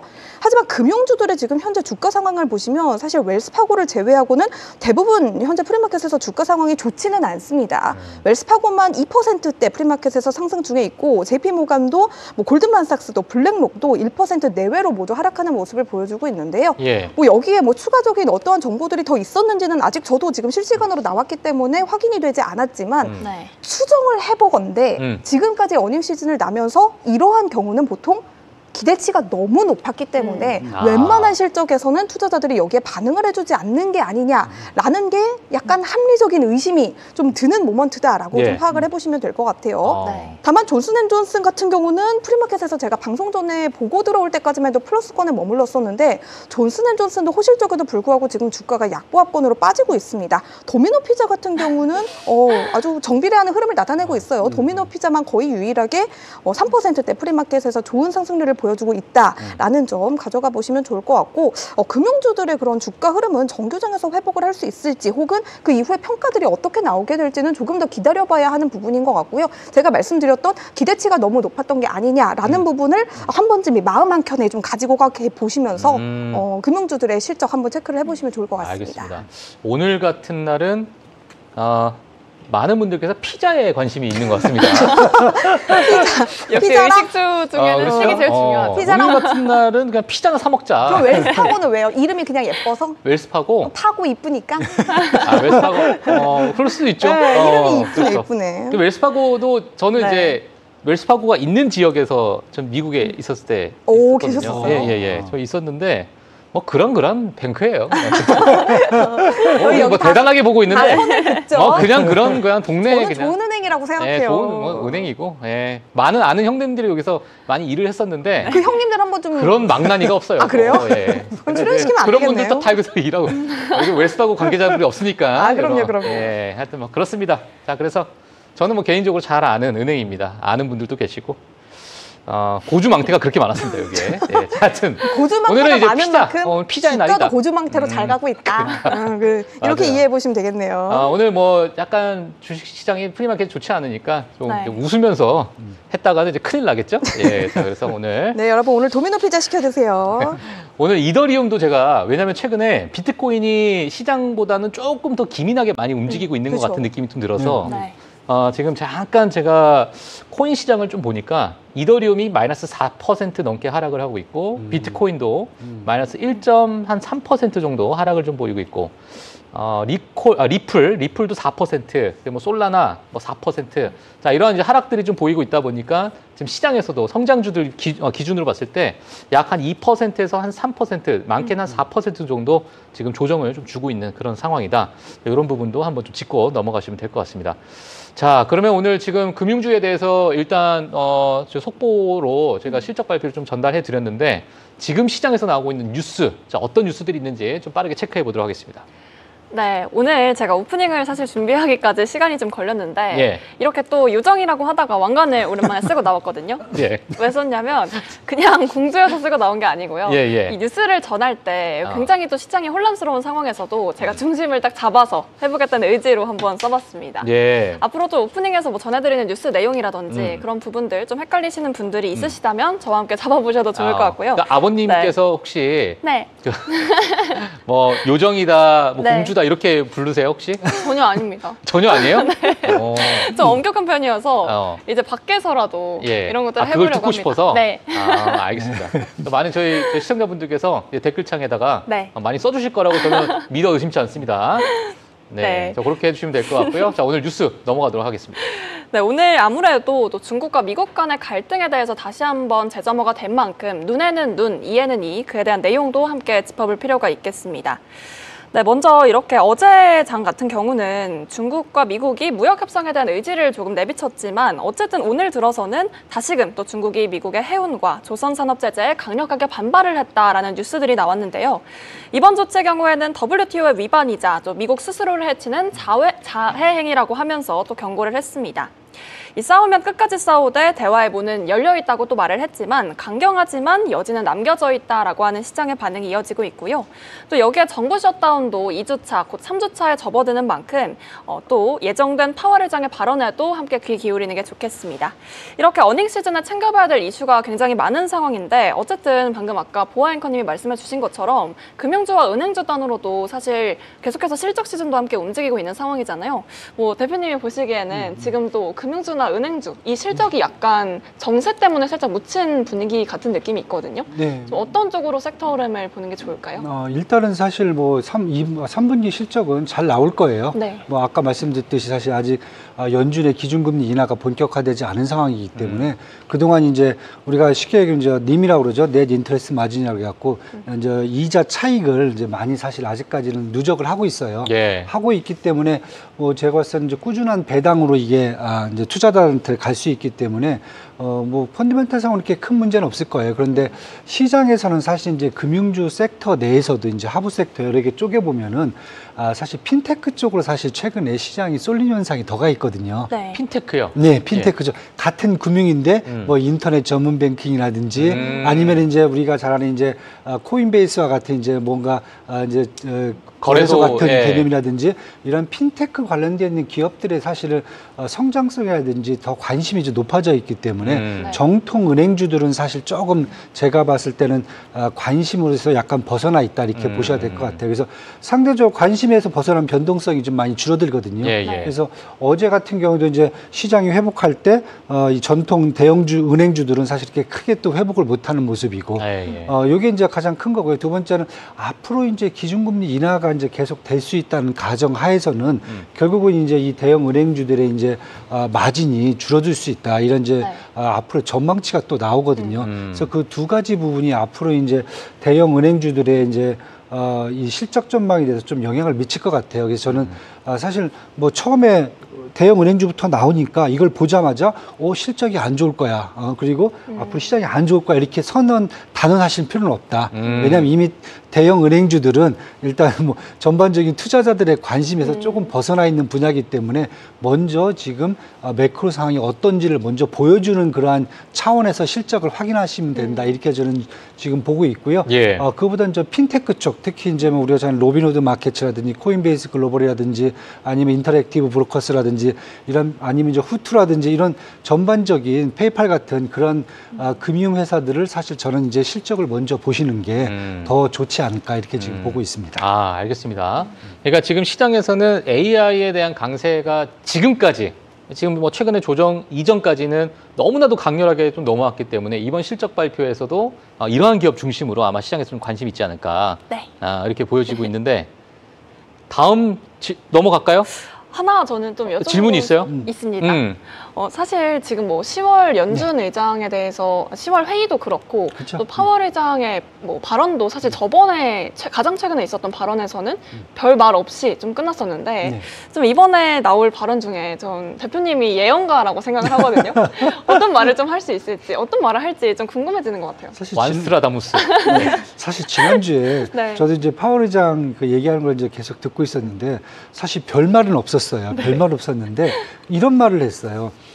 이미 인플레이션과 고용 시장 자체가 변동성이 커져 있다. 네. 그렇기 때문에 이 시장을 계속 우리가 컨트롤을 해야 된다. 이렇게 얘기를 하면서 그렇다고 해서 정책 금리를 계속 높게 유지하는 것도 시장에 부담이 가고 예. 그렇다고 너무 급하게 내리는 것도 시장에 충격을 가할 수 있다. 네. 어떻게 보면 이것도 아니고 저것도 아니란 얘기인데 근데 문제는 뭐냐면은 분명히 뭔가 액션을 취하겠다는 얘기가 나온 거거든요. 그래서 시장에서는 그걸 점진적인 통화정책 완화로 생각을 좀 하는 것 같더라고요. 예, 그래서 제가 이제 아까 처음에 시작할 때 그 말씀을 드렸어요. 0.5% 50bp 인하 가능성이 한 줄이 나왔다. 예. 사실 그 발언 이후에 예. 저는 이제 그걸 계속 봤어요. 혹시나 시장이 어떻게 반응할지. 그리고 이제 두 번째는 지금 정부의 공식적인 통계 지표는 지금 안 나와요. 예, 공무원들 쉬고 계시니까 네, 그걸 낼 일은 없고요. 예. 그거 하시면 이제 안 되는 거니까 지금 무급휴가니까요. 그러니까 민간 지표들은 지금 계속 나오잖아요. 근데 민간 지표에 대해서 그 얘기를 했어요. 아직까지 민간 지표에 대해서는 긍정적이지도 않고 자기가 봤을 때는 부정적이지도 않다. 네. 그렇다 보면 지금 기존에 계속 매파적인 분위기로 계속 흐르던 지금 파월 의장의 분위기가 계속 조금씩 약간 또 완화되는 모습을 보이고 있어요. 그래서 이게 과연 트럼프 대통령의 압박이라고 보기는 그렇고 이분도 사실 곤조가 있는 분이시니까 그렇다고 그쵸. 보면은 지금 이제 민간 지표만 놓고 딱 보시면은 그냥 인플레이션은 그냥 2% 후반대에서 딱 지금 그냥 안정화가 딱 돼 있어요. 그다음에 고용 시장은 계속 지금 균열이 되고 있고, 그다음에 경제 성장률은 지금 2분기 이후에 지금 3분기가 지금 한 3.8%까지 지금 전망치가 민간에서 나오고 있거든요. 그렇다고 보면은 어떻게 보면 사실 파월 의장 입장에서는 이제는 금리를 안 내려야 될 이유가 없어지는 거죠. 그래서 저는 아마 그런 쪽에 대한 반응을 지금 계속하고 있기 때문에 일단은 10월 29일 날은 무조건 내릴 수 있다. 내린다 이렇게 지금 보여지고요. 예. 내렸을 경우에 이제 에브리띵 랠리가 좀 더 갈 수 있다. 이거에 따라서. 그리고 거기에 이제 겹붙어서 지금 혜택을 보고 있는 게 한국이라든지 대만, 일본도 요 큰 자금 중에 일부가 지금 계속 저희한테도 좀 들어오고 있잖아요. 그렇다고 외국인들이 막 요즘 계속 좀 이상하다. 왜냐 전에는 환율이 이렇게 높은데도 불구하고 지금 외국인들이 투자금이 막 들어오고 있다. 막 이것에 대해서 되게 의아하게 생각을 하시더라고요. 근데 저는 그건 지금 왜 그런 거예요? 환율 문제가 아니에요. 환율이 문제가 아니다. 환율 문제가 아니라 지금 한국 시장 특히 이제 유동성이 넘쳐나기 때문에 예. 그 유동성이 환율을 얘기하면 사실 일본도 지금 에라 지금 약세 간다고 지금 난리치고 있잖아요. 예. 다 똑같아요. 그러다 보니까 지금은 이 유동자금이 각 국가의 주식들의 수익률이라든지 이런 걸 먼저 보고 지금 들어온 경우가 더 크다라고 보셔야 될 것 같아요. 그리고 이제 이게 이제 첫 번째고, 두 번째는 미국이 지금 딱 보시면은 우리가 뭐 딱 보시면 AI 반도체 플랫폼, 그다음에 로보틱스 하나 가고 있고요, 코인하고 핀테크 가고 있고, 그다음에 에너지 밸류체인 가고 있고, 이렇게 세 개가 움직이고 있잖아요. 그런데 이 세 가지 밸류체인들을 다 갖고 있는 게 한국 시장이에요. 요즘 보세요, 한국 AI 반도체, 로보틱스. 예, 똑같이 가잖아요. 플랫폼, 뭐 카카오, 네이버, 거기다가 요즘 핀테크하고 지금 코인 간다고 지금 난리치고 있잖아요. 마지막에 에너지 밸류체인 뭐 전기, 전력 기구들 뭐 이런 것부터 신재생 에너지 같이 가고 있잖아요. 똑같아요 지금. 일본도 마찬가지예요. 대만도 마찬가지예요. 그러니까 지금 미국에 있는 어떤 주식시장의 흐름을 그대로 옮겨놓은 데가 지금 아시아에 있어서 한국, 중국, 대만, 일본 이렇게 딱 나오기 때문에 이쪽으로 돈이 그대로 와서 이분들이 내가 원하는 주식이 다 여기 있네. 지금 이렇게 되는 거죠. 그러니까 이걸 먼저 보니까 환율이 좀 움직인다 하더라도 거기에다 크게 신경을 쓰는 것 같지가 않아요. 그리고 지금 연초가 아니죠. 예를 들면 지금 이재명 신정부 들어서고 나서 아마 최근까지 지금 외국인 자금이 한 15조 이상 지금 순매수가 들어와 있잖아요. 사실 근데 뭐 큰 금액은 아닌 것 같아요. 왜냐하면 지금 한국의 코스피의 지금 외국인 점유율이 33%까지 올랐어요. 31.8에서 33.5%까지 올라와 있어요. 15조를 갖다 쏟아 부었는데. 그런데 지금 뭐 제가 봤을 때는 국내 어떤 전반적인 정책적인 변수라든지 아니면은 이재명 대통령이 나가서 또 세일즈도 열심히 하고 다니시잖아요. 그다음에 MSCI 그 모건 스탠리 그 회장 여자분 만나셔갖고 압박도 좀 주고 왜 우리 선진국 주세 편입 안 시켰냐고 화도 한번 내시고. 그 정도 나왔기 때문에 저는 아마 외국인들 자금이 들어와 갖고 최소한의 한국의 코스피 시장의 점유율을 최소한 40%까지는 올리는 게 맞지 않을까. 외국인 투자 비중을? 예, 전에는 뭐 저희가 한 15년 전, 20년 전만 해도 거의 48%, 50%까지 갔었거든요. 갑자기 이거 듣다가 생각난 건데 한국 증시도 당연히 잘 가고 있지만 LG전자가 오늘 인도 증시에 상장했는데 맞아요. 상장 하루만에 50%도 가고 그러니까 한국 증시도 잘 가고 있지만 한국 기업들이 외국에 나가서도 성과가 꽤 좋은 것 같더라고요. 그래서 그런 두 개 변수가 있다 보니까 환율 뭐 한 3, 4% 움직여도 쌀 때 그냥 사놓고 갖고 있으면은 만약에 원화가 강세로 가면은 더 좋아질 수 있다 생각을 하는 것 같아요. 그래서 저도 이제 계속 질문들이 들어왔고 저는 이제 그렇게 지금 분석을 하고 있고 한국 지금 원화가 이렇게 약세로 가는 것은 사실 국내 매크로 상황들은 나쁘진 않거든요. 뭐 무역 수지도 계속 흑자로 지금 돌고 있고 외환 보유고도 증가되고 있는데 딱 하나죠. 미국과 지금 무역 협상 합의. 이것 때문에 지금 다들 개인이든 기업이든 달러를 지금 매수하고 원화를 지금 쇼치는 그런 일이 발생하고 있는데 만약에 이 부분이 조금만 해소가 된다라고 그러면은 반대로 국내 변수에서 원달러 환율이 급격하게 떨어질 가능성도 사실 크거든요. 그래서 그런 것까지 감안해서 지금 외국인들이 들어와 있지 않는가. 저는 이제 그렇게 지금 보고 있습니다. 예, 알겠습니다. 자, 그래서 미국 시장 또 한국 시장 이머징 국가에 대한 어떤 수급, 그러한 어떤 유동성 장세 이러한 것들에 대해서도 이제 말씀을 좀 해주셨고, 사실 오늘 아마 장중에 여러 가지 좀 일들이 좀 뉴스들이 좀 나올 것 같아요. 속보들도 지금 하나둘씩 지금 속속 나오고 있는 상황인데 지금 오라클과 AMD에 관련된 협업, 파트너십에 관련된 이야기들이 특히나 이제 AMD의 칩을 5만 개 정도를 구매하겠다라는 그러한 이야기들이 지금 속보를 통해서 좀 나오고 있는데요. 2026년 하반기부터라고 해요. 2026년 하반기. 하반기부터. 근데 지금 나오고 있는 많은 그러한 어떤 파트너십들이 예정일이 2026년 하반기부터 시작이에요. 아무래도 대부분의. 좀 준비 시간이 필요하지 않을까요? 그러니까 아직 없다는 얘기인가? 일단 말하고 네. 그때까지 기다려. 일단 말하고 그때부터 만들기 시작하는 거죠. 아니 근데 CNBC 헤드라인 보니까 이렇게 좀 대놓고 이렇게 써놨네요. 네. 엔비디아에게 경쟁을 예고한다. 엔비디아에게 경쟁을 예고한다. 그게 예전에 리사수가 인텔에게 했던 전략이에요. 네. 이거는 어느 정도 내가 자신 있을 때 인텔에 내가 도전장을 내민다 해가지고 CPU 시장을 먹어버렸잖아요. 옛날에 그랬죠. 네. 엔비디아도 경쟁해야겠네요. 근데 이번에는 안 될 것 같아요. 아 그래요?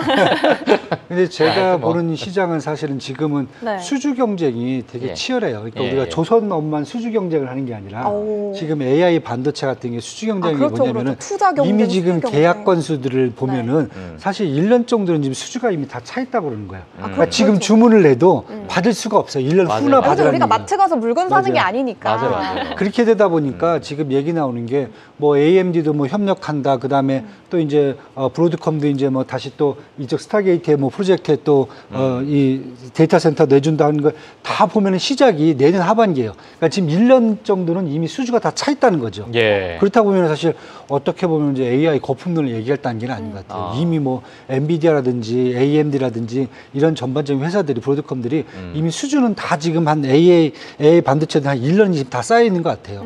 그래서 어떤 분은 이제 좀 약간 나쁘게 얘기하면은 수주가 안 쌓이고 좀 여유가 있는 데가 삼성전자였다.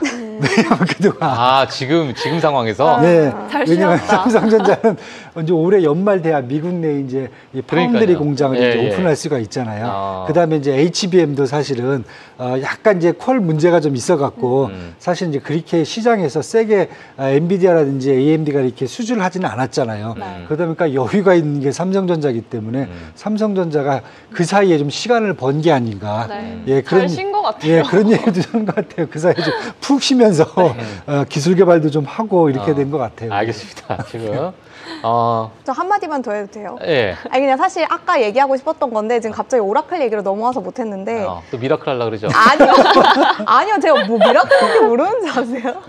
맞긴 하죠. 맞긴 한데 아니 윈캐스터가 아까 파월 의장이 어떤 발언을 할 것 같냐, 지난번에는 별말이 없었지 않냐 이렇게 물어봤잖아요. 네.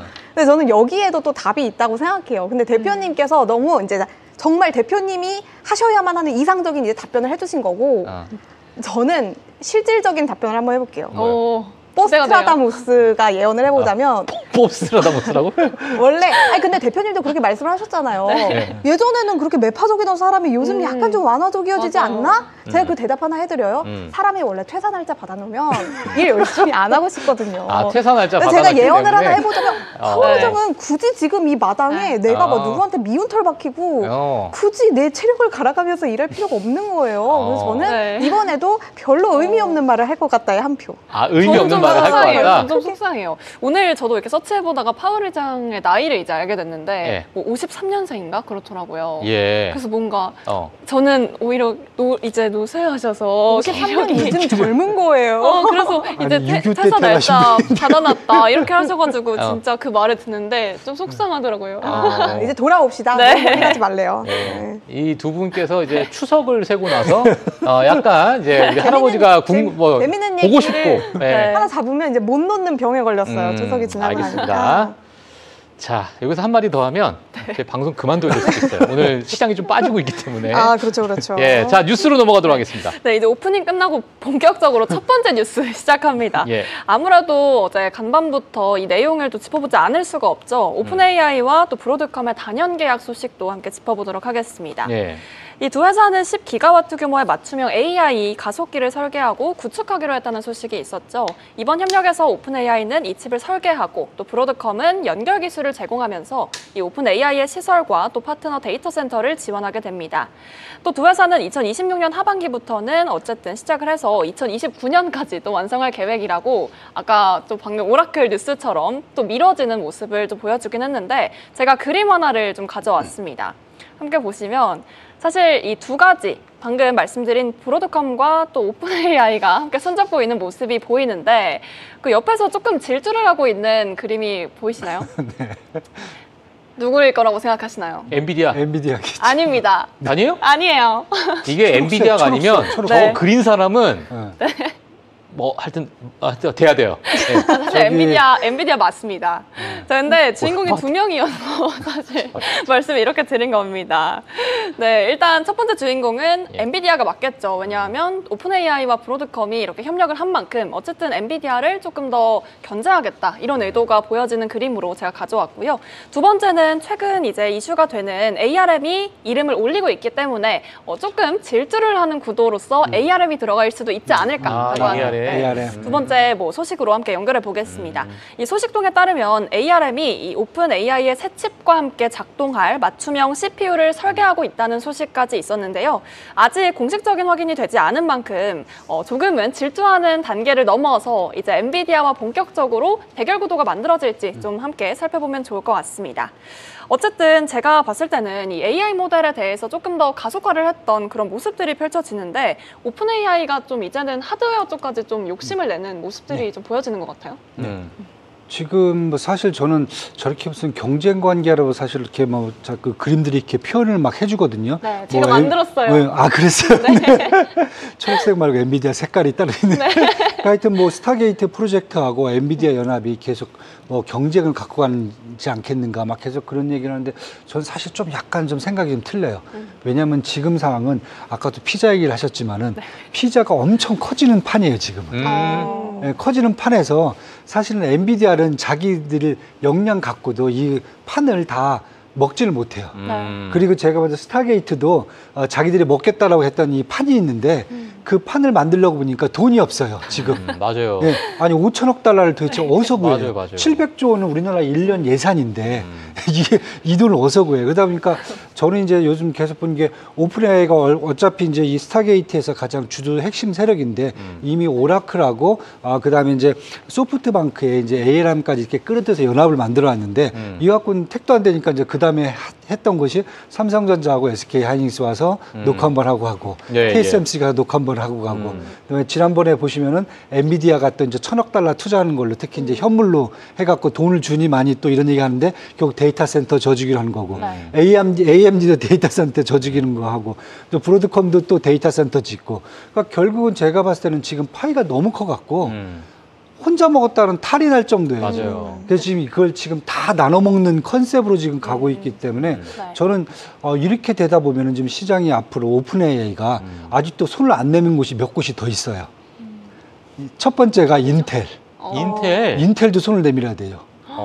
왜냐면 거기 인텔은 사실 국가에서 10% 인텔이 오히려 지금 돌아다니면서 손 내밀고 있잖아요. 본인 손 내밀면 아무도 안 잡아줘. 번번이 그동안 워낙 AI와 잡을 수 있다. 그동안 워낙 인텔 같은 게 갑질을 많이 해갖고 손을 안 잡아주는데 잡아도 나올 게 없어서 안 잡는 게 아닐까. 아니 아까 혹시 그거 아세요? 약간 돌아다니는 그 짤 중에 공주님 안기 하는 짤이 있어요. 네. 공주님 안기라면 누구는 이렇게 몸을 던져서 이제 안기는 거고 누구는 받아줘야 되는데 서로 공주님 안기를 하려고 이렇게 엉덩이를 서로 부딪히면서 떨어지는 게 있는데 인텔이랑 오픈 AI는 맞아요. 서로 그렇게 될 거 충돌할 것 같은데. 근데 일단은 뭐 중요한 것은 인텔이 일단 파운드리 쪽을 일단 갖고 있기 때문에 저는 사실 인텔도 들어와야 될 것 같고 그 다음에 이제 텍사스 인스트루먼트도 지금 들어와야 될 것 같고 그러니까 저는 지금 이렇게 오픈 AI가 너무 지금 큰 파일을 만들려고 하고 있어요. 근데 파일을 만들려고 했는데 밀가루도 없고 지금 아무것도 없는 거예요. 그러면 누군가가 밀가루를 갖고든 방망이를 갖다가 이거 뭐 도우를 만들든 뭔가 지금 해야 돼. 토핑도 좀 쳐야 되고. 그러려면 제가 봤을 때는 미국에 있는 AI 아니면 반도체 기업들은 다 들어와야 될 것 같아요. 다 들어와야 돼요. 지금 그 사이즈가 그 정도예요. 그러다 보니까 어떤 분들은 이제 야, 이 정도 사이즈면은 엔비디아 연합은 사실 뭐 엔비디아하고 지금 SK 하이닉스하고 TSMC 연합으로 이렇게 딱 분류가 돼 있잖아요. 이 연합에 대응하기 위한 거라 하는데 저는 뭐 대응하고 싶은 생각도 없을 것 같아요. 자기들 몫을 지금 챙기기도 거의 지금 바쁜 상황이 아닌가. 아니 근데 궁금한 게 엔비디아는 어쨌든 대표님 말씀해 주셨던 것처럼 오픈 AI는 뭐 반죽을 해야 되는데 뭐 도구가 없고 뭐 이러셨잖아요. 근데 제 생각에는 그 말인즉슨 엔비디아는 도구를 약간 가지고 있는 그런 느낌이거든요. 그러니까 엔비디아가 이렇게 자기 연합전선을 구축하고 있는 거는 뒷감당이 가능한 그런 느낌인데 엔비디아는 애초에 연합전선을 갖추고 있었어요. 그렇죠. 그러니까 이게 뭔가 이게 있는 그런 느낌인데 만약에 오픈 AI가 이렇게 반죽을 하고 이렇게 하는데 나중에 그 뒷감당을 못하게 되면은 그건 진짜 위험해질 수 있는 그게 지금 시장에서 가장 지금 리스크를 보는 거예요. 그것 때문에 오늘 빠지는 걸 수 있어요. 왜냐하면 지금 오픈 AI가 여기저기 다 늘어났잖아요. 지금. 수화는 좋은데 그치? 까보니까 아무것도 없다. 그러니까. 이럴 수 있을 그러니까 일론 부담이 머스크 있을 수 있다. 같이 네. 막 일 저질러 놓고 그래도 성과가 나오면 이게 괜찮은데 전기차에도 만들고 테슬라 정도는 괜찮죠. 갑자기 일론 머스크를 재평가하게 되는. 일론 머스크 왜냐 처음에 막 비즈니스 할 때 여기저기 네. 막 떠다니면서 말도 안 되는 얘기 한다고 사람들한테 맞아요. 막 욕을 많이 먹었거든요. 근데 결국은 전기차도 내놓고 일단 로켓도 화성에 쏜다고 일단 쏘고 이러니까 뭔가 실적이 나오잖아요. 그쵸. 근데 오픈 AI는 지금 없어요. 피자가 아직 안 나왔어요. 모양도 지금 안 됐어요. 일단 다니면서 피자 만들 사람 모이세요. 이것밖에 못 하고 있거든요. 근데 왜 다들 모이는 걸까요? 아니 피자를 좀이라도 먹을 수 있으니까 그래도 가면 좋아 내 보이구나. 피자가 있을 수 맞아요. 있으니까. 사실 일론 머스크 생각해보면 되게 가시적인 성과들을 그래도 많이 좀 보여줬던 것 같긴 해요. 알겠습니다. 다시금. 방송 중간에 보신 분들은 저 4명은 왜 계속 피자 얘기를 하나? 이 피자집인가요? 아니 근데 피자집인가? 사실 이거 브로드컴 얘기는 솔직히 저희 조금 억울하지 않아요? 저희가 어제 방송 말미에 브로드컴이 급등하고 있다라고까지만 얘기를 하고 방송 끝나버렸는데 저희 그러니까요. 방송 엔딩하고 1분 뒤에 저 기사가 나왔어요. 맞아요. 맞아. 네, 그래서 제가 오늘 놓칠세라 예. 브로드컴 쪽에서도 하나 뭐가 새로운 이슈가 하나 있더라고요. 그래요? 네, 보니까 예. 뭐 새로운 네트워킹 칩을 출시한다는 이런 호재 같은 호재가 나왔는데 댓글에 좀 이런 것들이 반응이 많았어요. 지금 시점에 나온 게 좀 안타까운 뉴스다. 이런 반응이 있던데 왜 그런 거죠? 좀 그렇게 호재로 작용하지 못하기 때문에 큰 이유가 있을까요? 그러니까 지금 뭐 오픈 AI와 여러 가지 그 지금의 우려하고 있는 상황이 오픈 AI를 중심으로 하고 있는 많은 계약권, 파트너십이잖아요. 네. 현금 흐름에 대한 의구심이 분명히 있고 퀘스천 마크가 있는데 오픈 AI와 브로드컴은 이미 협력한다 그래서 브로드컴이 주가 상승을 보여줬고 네. 추가적인 이야기가 나온다 하더라도 이 의구심을 풀릴 수 있을 만한 그러한 것들이라고 보기에는 힘드니까 시장에서는 그냥 좀 지켜보자라는 그런 관점이 좀 있지 않나. 아까 저희 댓글에도 어떤 분이 그렇게 남기셨더라고요. 아 이제 시장이 좀 많이 컸네 이렇게 남기셨더라고요. 그러니까 웬만한 소식에는 이제 맞아요. 약간 그렇게 반응이 크게 하지 그래서 않는 것 같아요. 제가 늘 지금 저는 방송을 통해서 제가 주구장창 얘기하고 있는 게 뭐냐면 어떤 거요? 롱돌이요? 재미나요? 아니, 롱돌이는 당연한 거고 그건 이제 기반에 깔려 있어요. 구글 탈사요? 피가 자체가 롱이에요, 그냥. 근데 제가 말씀드리고 싶은 건 뭐냐면 저는 제 개인적으로 지금에 있는 많은 시장 투자자들은 이미 닷컴 버블에 대해서 너무나도 공부를 많이 했었어. 그러니까 월가에 있는 정말 난다긴다 하는 펀드 매니저부터 해가지고 과거의 닷컴 버블을 그대로 직격타로 경험하셨던 그러한 플레이어들 지금 상당히 많이 있잖아요. 네. 자, 그렇기 때문에 그러한 많은 플레이어들, 수석 전략가들 너무나도 닷컴 버블을 잘 알고 있어서 지금의 닷컴 버블과 비슷한 어떠한 흐름이 조금이라도 보이면 바로 매도세가 나오고 바로 이제 대응을 해버리는 그런 시장인데 저는 이 AI 강세가 그럼 여기서 끝날 것인가? 저는 완전히 과거와는 다른 어떤 양상이 전 펼쳐질 거라고 보여지고 그 다른 양상이 나와야 저는 그러니까 시장에서 새로 본 것들이 나와야 아마 과거와 비교 불가한 네. 그런 어떤 버블의 단계로 넘어가지 않을까라는 근데 생각이 저도 들어요. 동의를 하는 부분인데 그러니까 어쨌든 새로운 양상이라는 것도 어쨌든 두 가지 종류가 있잖아요. 긍정적으로 새로운 양상일 수도 있고 예를 들면 과거의 닷컴 버블과는 달리 그런 우려가 조정이 없이 그냥 쭉 잘 갈 수도 있는 건 건데 이 버블을 완전히 불식시킬 수 있는 거는 오픈 AI가 돈을 벌어버리면 돼요. 사실상. 그렇죠. 근데 네. 그게 어쨌든 아직 확실시 되지가 않았잖아요. 그러니까 분명히 그 다른 양상에 더 안 좋은 뭔가가 닷컴 버블보다 더 더 안 최악의 좋은 뭔가가 게 있을 있을 수도 수도 있는 있고, 거잖아요. 예, 더 좋은 게 있을 수도 있고. 역시 명사까지 롱돌이. 자, 그래서 저희가 이제 시간이 네. 없기 때문에 종목으로 빨리 넘어가도록 하겠습니다. 저요? 네. 네네네.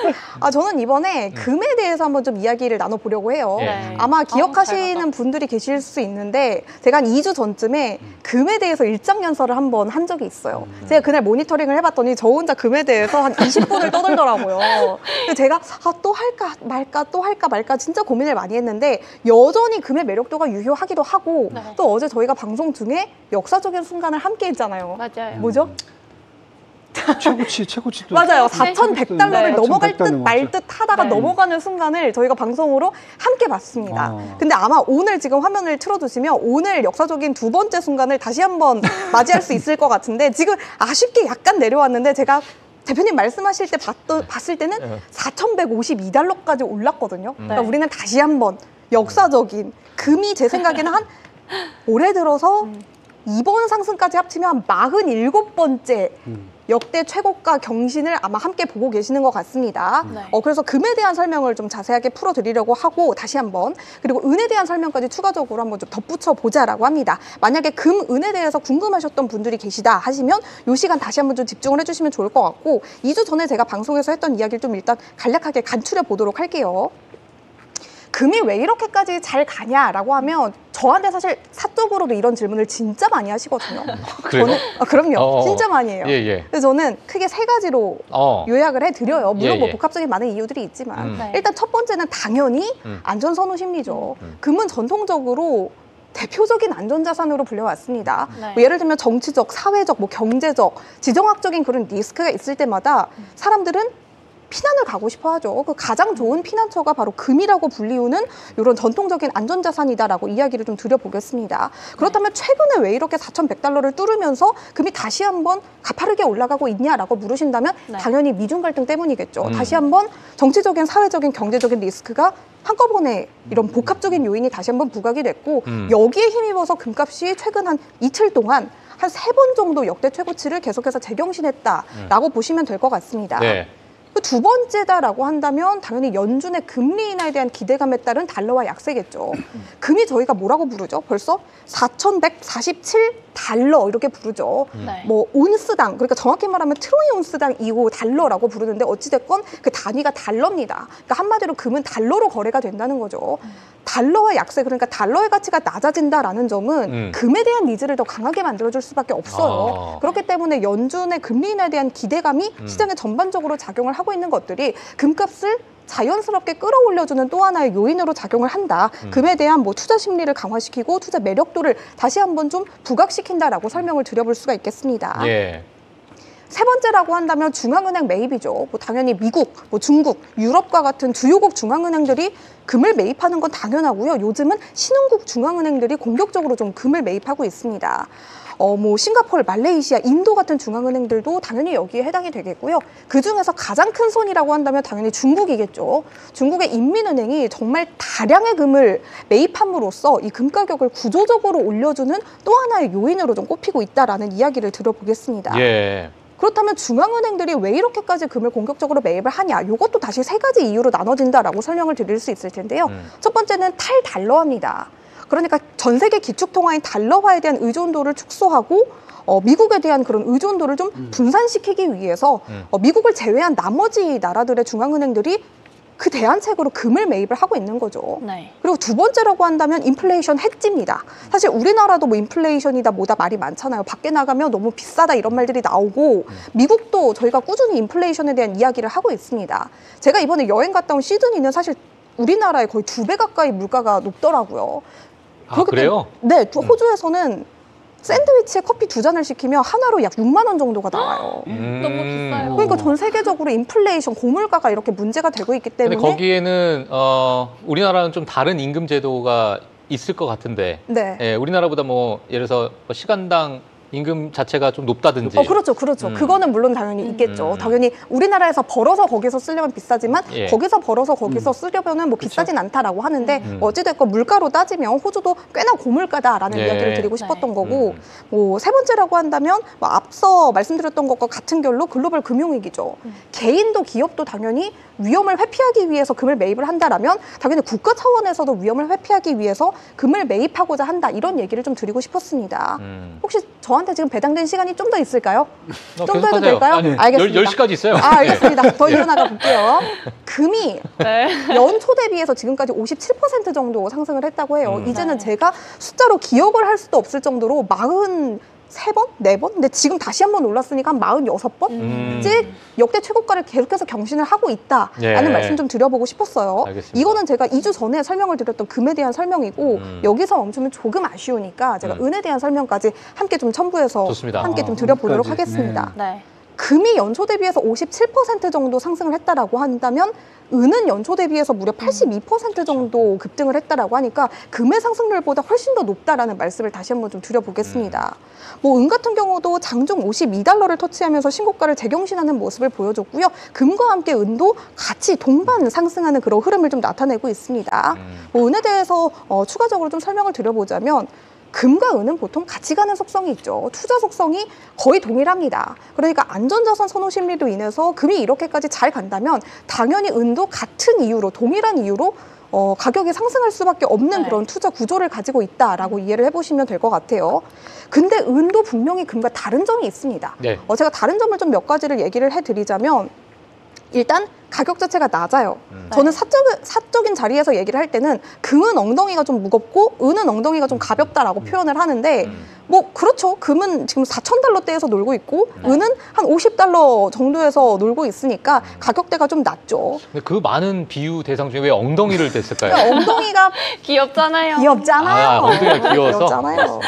어쨌든 은에게는 별칭이 있다고 해요. 네. 가난한 자들의 금이다. 이런 얘기가 있대요. 네. 맞잖아요. 엉덩이가 가볍기 때문에 가난한 자들이 금 대신 좀 살 수 있다. 이런 표현들까지 있다고 하는데 금이 연내 5,000달러를 돌파할 수 있을 것이다 라는 이야기가 나오고 있지만 은 같은 경우는 몇 년 안에 100달러를 넘어갈 수 있을 것이다라는 이야기가 나오고 있다고 하니까 2배죠. 2배네요. 그러니까 엉덩이가 무거운 애들은 그만큼 덜 가는 반면 엉덩이가 가벼우면 더 많이 그렇죠. 날아갈 수 있다라는 설명을 좀 드려보겠습니다. 그 다음에 제가 표현 하나 가르쳐 드리자면 GSR이라는 표현이 있어요. GSR. 네, GSR. 아마 원자재에 투자하시는 분들은 요거 한 번쯤 다들 들어보셨을 것 같은데 골드 실버 비율을 말하는 겁니다. 근데 이 GSR이 현재 100을 넘어가고 있다고 해요. 이거를 다시 한번 풀이를 해드리자면 금의 가격이 현재 음의 가격보다 100배 이상 웃도는 수준에서 거래가 되고 있다라는 뜻이라고 해요. 근데 이 GSR이 전통적으로 80을 넘어가면 굉장히 고점에 있는 걸로 평가가 되고 있거든요. 네. 그러니까 그 말인즉슨 다시 한번 해석을 해드리자면 물론 금이 앞으로 고공행진을 할 것이라는 데는 이견은 없지만 금이 올라가는 속도보다 이제는 은이 올라가는 속도가 훨씬 더 가파를 수 있다라는 게 다시 한번 가능하다라는 그런 차원에서 GSR에 대해서 제가 설명을 한번 좀 드려봤습니다. 그러니까 은이 지금 현재 금과 비슷한 투자 속성을 가지고 있음에도 불구하고 금에 비해서 훨씬 더 저평가된 구간이다라는 부분은 앞으로 은이 가지고 있는 폭발적인 잠재력이 도출될 수 있다라는 부분을 이해해 보시면 될 것 같고 마지막이에요. 마지막으로 더 드리고 싶은 말은 많지만 마지막으로 둘을 나누는 가장 큰 차이점은 산업 용도입니다. 사실 금은 산업 용도가 없어요. 굉장히 제한돼 있어요. 거의 없다. 네. 지금 대표님도 말씀해 주셨다시피 거의 없거든요. 술 마실 때 좀 이렇게 요거밖에 참치 요거밖에 식용으로 줄 수 있죠. 맞아. 그건 식용이죠. 근데 이빨 은은 썩을 때. 어릴 때. 이빨 썩을 때 치과 가세요. 근데 은은 산업용 용도가 정말 그렇죠? 무한정 있습니다. 네. 여기에서 은의 가치가 다시 한번 좀 주목을 받을 수가 있는데 뭐 예를 들자면 뭐 태양광 패널이라든지 뭐 전자제품 스위치, 뭐 스마트폰, 반도체 등등의 은은 정말 널리 쓰이는 산업용 금속입니다. 네. 뭐 그리고 앞으로 우리가 점점 더 미래로 갈수록 재생에너지에 대한 투자가 가속화되고 있죠. 그럴수록 당연히 금보다는 은이 더 주목을 받는 시대가 올 것이다. 좀 장기적이긴 하지만 이런 얘기도 드려볼 수가 있을 것 같습니다. 제 기억으로는 은이 올해 1월, 그러니까 연초에 한 26에서 28달러 정도였던 걸로 기억을 하는데 지금 50달러 넘어가고 있잖아요. 네. 이미 2배 가까이 올랐거든요. 근데 여기서 2배 가까이 더 오를 수 있다는 이야기가 나오고 있으니까 사실 금은 질문을 정말 많이 받는데 지금 들어가기가 사실 좀 부담스러운 구간이기는 해요. 그렇다고 하시면 은이 또 하나의 대안책이 될 수 있을 것이다 라고 길고 길었던 설명을 마치겠습니다. 알겠습니다. 다음 분한테 자 이제 순서를 주세요. 자, 금 했고, 은. 네. 자, 이제 보합시다, 보. 뭐요? 보자기. 지금 금은 보하는 거 아니에요? 금은 보하? 맞아요, 보자기. 화는? 알겠습니다. 저도 이제 좀 계속 이제 금 가격 전망치를 계속 이제 이렇게 질문을 받아요. 받는데 도대체 언제까지 하느냐. 근데 이번에 금 가격 상승은 사실 기존하고 좀 패턴이 틀리거든요. 그래서 이제 그걸 설명을 좀 해드릴 때 가장 큰 변수는 중앙은행들이 실물금을 산다. 왜냐하면 이제 금이라는 게 사실 잘 아시다시피 안전자산을 말씀을 하셨어요. 그런데 뭐 중동에 무슨 사고가 터진다 해서 무조건 금값이 올라가는 건 아니고요. 안전자산은 기본적으로 일단 달러를 먼저 삽니다. 근데 만약에 달러가 불안하잖아요. 네. 그럼 그때는 금을 삽니다. 근데 지금 상황은 뭐냐면은 달러가 불안하니까 금을 사는 거거든요. 아. 그러니까 네. 최종 안전자산으로 지금 금으로 가 있는데 예. 중앙은행들이 뭐 트럼프 뭐 기타 등등 쭉쭉쭉 이래갖고 이제 일단 막 달러 대신에 이제 금을 사기 시작한단 말이죠.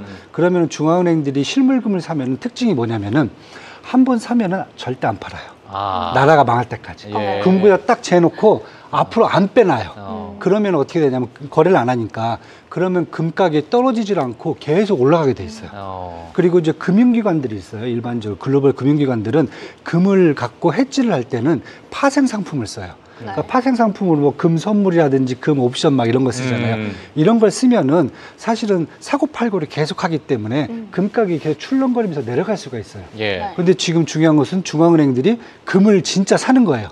이러다 보니까 금이 완전 레벨업이 되는데 문제는 거기까지는 다 좋았는데 문제가 뭐냐면은 시중에 금이 없어요.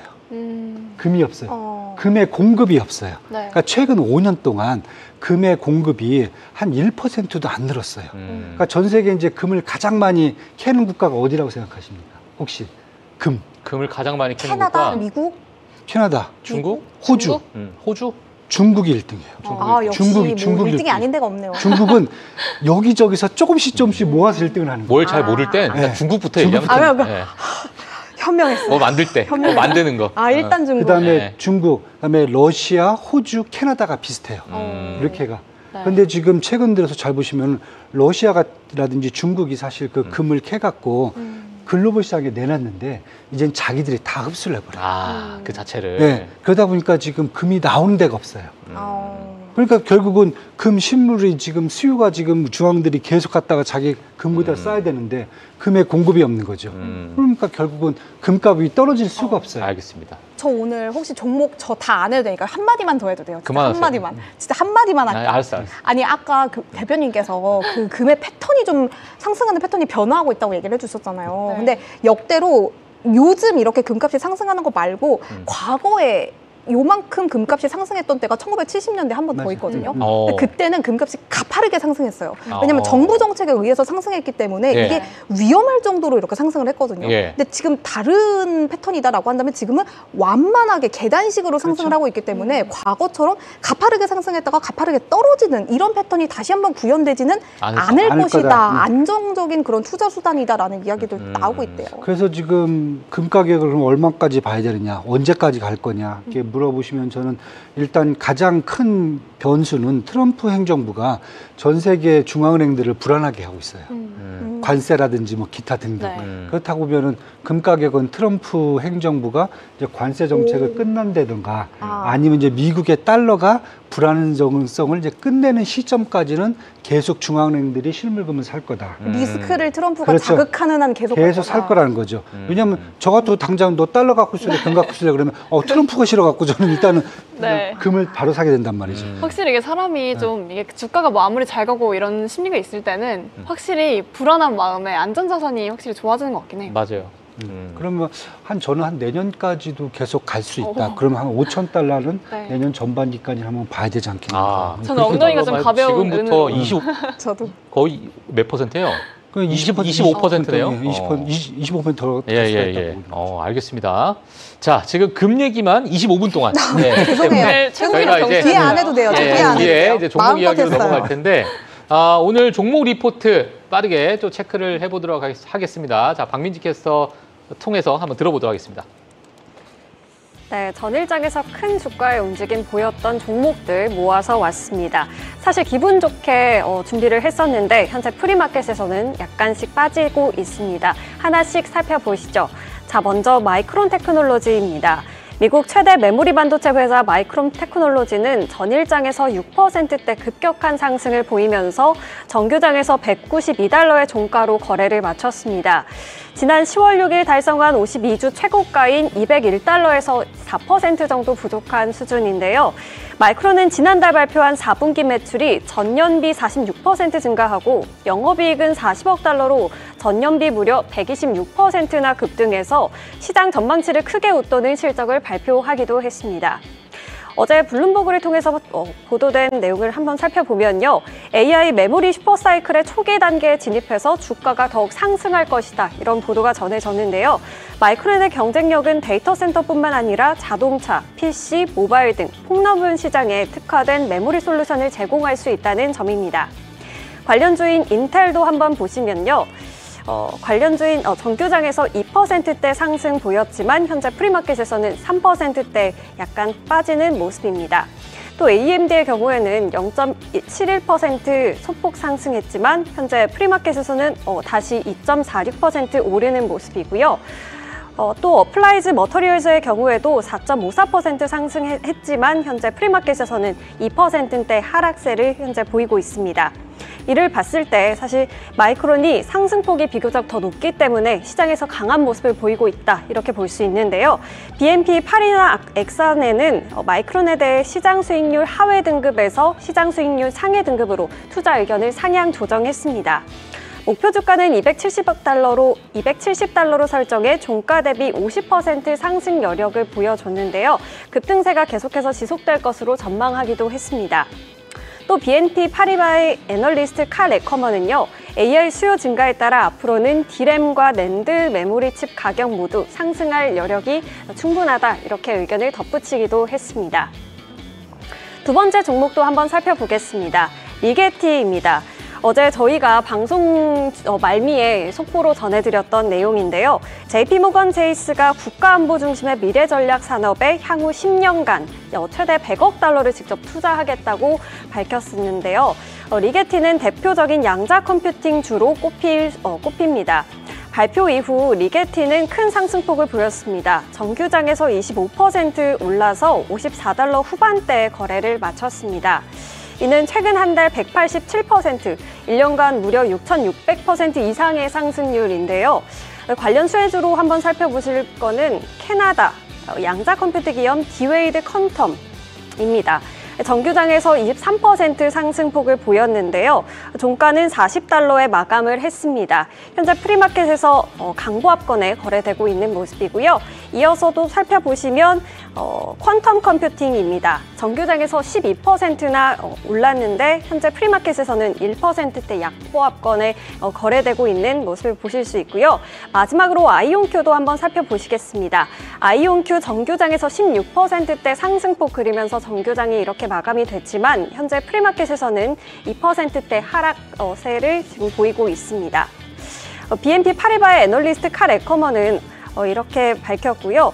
또 주가를 크게 움직인 원인으로는 리게티 등의 초전도 큐비드 기반 양자 컴퓨터 구축과 클라우드 서비스 확장 같은 기술 혁신을 또 꼽을 수 있겠고요. 이에 더해서 JP모건과 정부의 전략 자본 투자, 그리고 빅테크의 기술 경쟁, 그리고 미국 정부의 행정조직 기대 등 다양한 모멘텀이 또 작용하고 있다는 점도 꼽아볼 수 있겠습니다. 정규장에서도 이렇게 좋은 흐름 계속해서 이어나갈 수 있을지 살펴봐야겠고요. 저는 다음에 또 다른 종목으로 다시 돌아오겠습니다. 네, 자 종목 리포트 이렇게 들어봤습니다. 많은 분들께서 좋아하시는 양자 컴퓨팅 관련된 종목들도 있었고, 자 그 외에 많은 AI 관련된 그러한 이야기들 좀 있었는데, 지금 뭐 AMD는 앞서서 말씀드린 것처럼 속보를 아까 말씀드렸는데요. 지금 현재 프리마켓에서 2% 넘는 상승을 지속적으로 좀 보여주고 있다. 이 부분도 다시 한번 짚고 좀 넘어가도록 하겠습니다. 자, 그러면 지금 시장에서 나오고 있는 뉴스, 자 중요한 뉴스 어떤 것들이 있는지 또 빠르게 체크해 보도록 하겠습니다. 네, 아까 좀 전에 저희가 브로드컴이랑 오픈 AI 관련해서 좀 짚어봤는데 네네. 견제를 또 많이 받았던 엔비디아 쪽으로도 이슈가 있어서 챙겨왔습니다. 네. 네, 먼저 이 엔비디아가 세계에서 가장 작은 데스크톱형 이 슈퍼컴퓨터 DGX 스파크의 출하를 시작했는데요. 아까 오프닝에서도 처음에 일부에서 네네. 말씀을 주셨잖아요. 조금 자세히 설명을 드리겠습니다. 이 1페타플롭의 연산 성능과 또 128기가 규모의 메모리를 갖추면서 어쨌든 AI 소프트웨어에서 기본 탑재가 되는 만큼 전원만큼은 프로젝트가 가능하다라고 보도자료가 나왔죠. 이 젠슨항 CEO는 출시를 기념해서 일론 머스크에게 직접 이렇게 제품을 전달하기도 했고요. AI 혁명이 이제 데이터 센터에서 개인 책상으로 옮겨지고 있다는 걸 보여주는 순간인 것 같습니다. AI is for all. 제가 제 몸 안에 지금 금은보화 선배님께서 또 들어오셨는데 저도 오늘 한번 선배님 앵커님 네 한번 저도 그 피를 이어받아서 영어를 좀 써보도록 하겠습니다. 예. 네, 그리고 두 번째 소식도 있습니다. 뭐 직접적인 연관이 있을지는 조금 더 봐야겠지만 이 메타와 오라클이 엔비디아에 스펙트럼 X 이더넷 스위치를 도입하게 됐습니다. 이 수천 개의 GPU가 데이터를 주고받는 AI 데이터 센터의 속도를 크게 끌어올리기 위해서인데요. 이로써 엔비디아의 네트워킹 기술이 보다 업계 표준으로 자리 잡고 있음을 다시 한 번 더 입증하는 그런 뉴스가 되겠죠. 사실 이제는 정말 이 AI의 모든 영역을 엔비디아가만 연결하고 있다라는 걸 좀 실감하게 되는 것 같은데 앞서 처음에 말씀드렸던 이 DGX 스파크 컴퓨팅을 조금 더 자세히 봤더니 사실 메모리 대역폭이 좀 낮다고 합니다. 그렇기 때문에 좀 컴퓨터가 느리고 실질적으로 성능은 좀 떨어진다. 이런 반응들도 있는데 일단 엔비디아도 오픈AI처럼 뉴스를 내놓고 자꾸 성능은 나중에 하려는 생각인지 저는 좀 이렇게 시장에 뭔가 반응이 그렇게 좋지는 않다고 생각이 들었거든요. 어떻게 보고 계세요? 일단 뭐 저는 개인적으로 네. 저는 지금 집에 있는 컴퓨터도 괜찮거든요. 이게 나와서 내가 사고 나서 집에서 무엇을 돌려야 내가 이거 활용 가치가 높을까. 어차피 더 좋은 거 사도 그냥 쓰는 것만 쓰거든요. 맞아요. 그러니까 저는 지금도 너무나도 충분해서 뭐 이런 생각이 좀 들긴 하는데 물론 이게 나오게 된다면 또는 뭐 가격 대비해서 데이터 센터가 개인 책상으로 올라온다라는 여러 이 마케팅 뭐랄까요? 마케팅 어떤 전략 이런 것들이 많은 수요를 또 일으킬 수 있을 것 같긴 한데 뭐 모르겠어요. 뭐 유한수 대표님은 이거 뭐 어떻게 좀 보고 계시는지. 사실은 이게 뭐 제품의 다양화죠. 그러니까 예를 들면 지금 우리가 AI 이제 반도체라든지 AI 제품을 얘기할 때 엔비디아 같은 이제 우리가 블랙웰을 계속 얘기한다고 하는 거죠. 이제 이 큰 부스터 같은 경우는 이제 이건 사실 데이터 센터용이에요. 그러니까 데이터 센터에다 꽂아갖고 데이터 센터 자체를 완전히 뭐 쉽게 해서 괴물과 같이 만드는 이제 이런 이제 반도체고요. 여기서 지금 얘기한 요 반도체 같은 경우에는 데스크탑용이죠. 여태까지 데스크탑용은 지금 엔비디아가 지포스라고 그래갖고 이제 게임용으로 사실은 약간 싼 가격대거든요. 그러니까 인텔이 갖고 있는 그러한 CPU 기본 개념에 그런 이제 그 개인용 퍼스널 컴퓨터에서 쓸 수 있는 AI 이제 부스터를 이제 인텔이 거의 독점을 좀 많이 하고 있는데 그 부분도 이제 다시 이제 침식을 하는 거죠. 이 부분까지. 왜냐하면 결국 AI 저런 조그만 칩을 사실 어떻게 보면 이 자기의 이제 그 개인 퍼스널 컴퓨터에 꽂으면은 게임이라든지 아니면 자기가 하고 싶은 엄청나게 알고리즘을 본인이 직접 개인 컴퓨터에서 할 수 있으니까 그렇다 보면 뭐 사실 이제 어찌 보면 개인 PC다라는 이야기는 하고 있지만 이걸 뭐 일종의 뭐 개인 PC라 보기보다도 어떤 회사 차원에서 그렇죠. 어떤 회사 자체적인 어떠한 뭔가 어떤 뭐 출원 연산을 좀 한다든지 뭐 그러한 어떤 개발에 관련된 그러한 기업들이 대용도로 좀 쓸 수 있는 그런 뭐 PC라고 봐야겠죠. 그렇죠. 뭐. 왜냐하면 어차피 뭐 데이터 센터 걸 다 갖다가 쓸 수는 없어요. 뭐 자기가 직접 들고 다니면서 또 일을 해야 되는 일도 부분이 있기 때문에 그러니까 결국은 지금 어떻게 보면 엔비디아가 결국은 생활 그러니까 B2B뿐만 아니라 이제 뭐 결국은 개인들의 생활까지 다 이제 점령을 하겠다라는 그런 플랫폼적인 개념으로 지금 접근하는 것 같아요. 알겠습니다. 자, 그래서 이러한 저도 필요는 없을 것 같아요. 확실히 좀 개인을 타겟팅하다기보다는 말씀하신 것처럼 작은 기업들 있잖아요. 그러니까 이 관련된 업종, 관련된 기업들, 관련된 산업에 계신 종사하신 분들이 필요한 거지. 우리는 PPT 만들고 워드만 치니까 이런 거까지는 필요가 없어요. PC 카톡하고. 자, 하여튼 그렇습니다. 자, 그래서 지금 이러한 뉴스가 좀 있었고. 추가적으로 하나만 더 볼까요? 뉴스? 좋습니다. 제가 이 질문을 꼭 던져보고 싶었는데요. 다들 MBTI 검사 해보셨죠? 네네네. 다들 P이신가요? J이신가요? P요. P 100%요. 대표님은요? 모르겠어요. 대표님은 J일 것 같아요. 저도 J인데 어쨌든 P 한 분, 그리고 J 세 분 예상이지만 뭔가 MBTI가 되게 J실 것 같아요, 대표님. 대표님 약간 혈액형 세대셔가지고. 저희는 혈액형 많이 보고. 정말요? 네네. 점 보고 이러지 뭐 별자리 보진 않아요. 저도 사실 이거를 손금 세대. 손금 보고 관상 보고. 관상 보고. 관상 보고. 네. 제가 이렇게 왜 얘기를 했냐면 저희 안에서도 좀 J가 지금 많잖아요. 좀 이렇게 파워 J인 기업이 하나 있어서 제가 가볍게 이슈로 가져왔습니다. 기업계 파워 J라고 불리는 아마존 쪽으로 이슈가 있었는데요. 이번 연말에 운송과 물류 부문에서 25만 명을 현재 뽑겠다는 그런 보도가 함께 나왔습니다. 네. 네, 나왔습니다. 이 작년과 재작년처럼 미리 인력을 또 확충하려는 전략인데요. 그런데 여기서 중요한 점은 다른 소매 업체들은 채용을 줄이고 있다는 것인데요. 예를 들어서 타깃은 또 작년에 10만 명을 채용한다고 밝혔지만 이 올해는 구체적인 숫자를 공개하지 않았습니다. 또 소매 업체들의 전체 시즌직 채용 규모도 가장 적은 수준으로 예상이 되는데 어쨌든 아마존은 이렇게 강력한 인력 채용을 통해서 여전히 물류와 배송에서 차별화된 경쟁력을 유지하려는 모습이 펼쳐지고 있습니다. 하지만 그럼에도 불구하고 이 트럼프 대통령의 관세 정책과 같은 경제적인 불확실성 때문에 이 소비자들은 올해 조금 더 신중한 소비를 할 것이다라는 그런 반응과 우려가 있긴 한데요. 어쨌든 어도비 애널리틱스는 올해 온라인 쇼핑 매출이 예년보단 빠르지 않지만 앞으로 성장세를 보일 것이다 이렇게 예측을 하고 있습니다. 이런 상황에서 어쨌든 임의 소비재 분야가 최근에 변동성이 좀 크게 나타나고 있잖아요. 한번 보시기에는 이렇게 좀 임의 소비재뿐만이 아니라 아마존단에 대해서 최근 AI 관련한 이런 애플 쪽으로 움직임이 제가 있다고 말씀을 드렸었는데 아마존은 또 AI 쪽으로 이렇게 좀 쫌쫌따리 움직임이 있는 것 같아요. 네. 사실 지금 이제 소매업체들이 사실 연말 지금 쇼핑 시즌 당장 11월 첫째 주거든요. 앞두고 지금 다들 지금 긴장을 하는데 문제는 물건이 없어요. 왜냐면은 트럼프 관세 때문에 물건이 없어요. 지금 그것 때문에 지금 시장에서 지금 난리가 난 것 같아요. 왜냐면은 미국의 이제 소매업체, 저희 판매업체들은 저희하고 틀리거든요. 한국은 물건 갖다가 팔면은 그 다음에 이제 거기에 맞춰서 돈 주고 재고 남으면 다시 빠꾸시켜버리고 이렇게 하잖아요. 근데 미국 같은 경우에는 재고가 아니라 전체 물건을 일단 업체가 다 받은 다음에 팔다가 남으면 연말에 땡 처리를 하는 거거든요. 그러다 보니까 책임을 다 저쪽에서 져요. 예. 그러니까 쉽게 좀 얘기하는 게 아마 지금 마지막이 되지 않겠는가, 이번이. 왜냐하면 지금 트럼프 관세 때문에 재고를 좀 많이 쌓아놨거든요.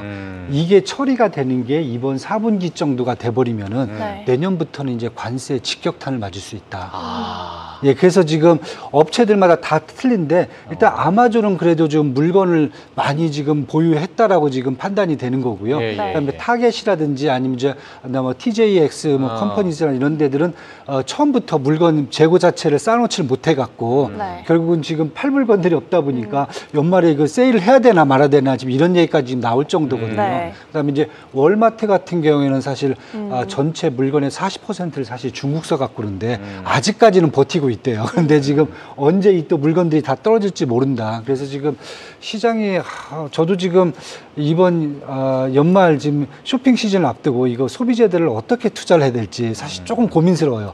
작년 같은만 해도 그냥 일단 무조건 질러라, 무조건 사람들이 산다 이렇게 얘기가 됐는데 이번 아마 연말 쇼핑 시즌에 대해서는 조금 추이를 한번 아까 말씀하셨듯이 처음 판매되는 양들 한번 추이를 좀 지켜봐야 될 것 같아요. 지금 이제 화면 봐도 많지가 않아요, 물건이.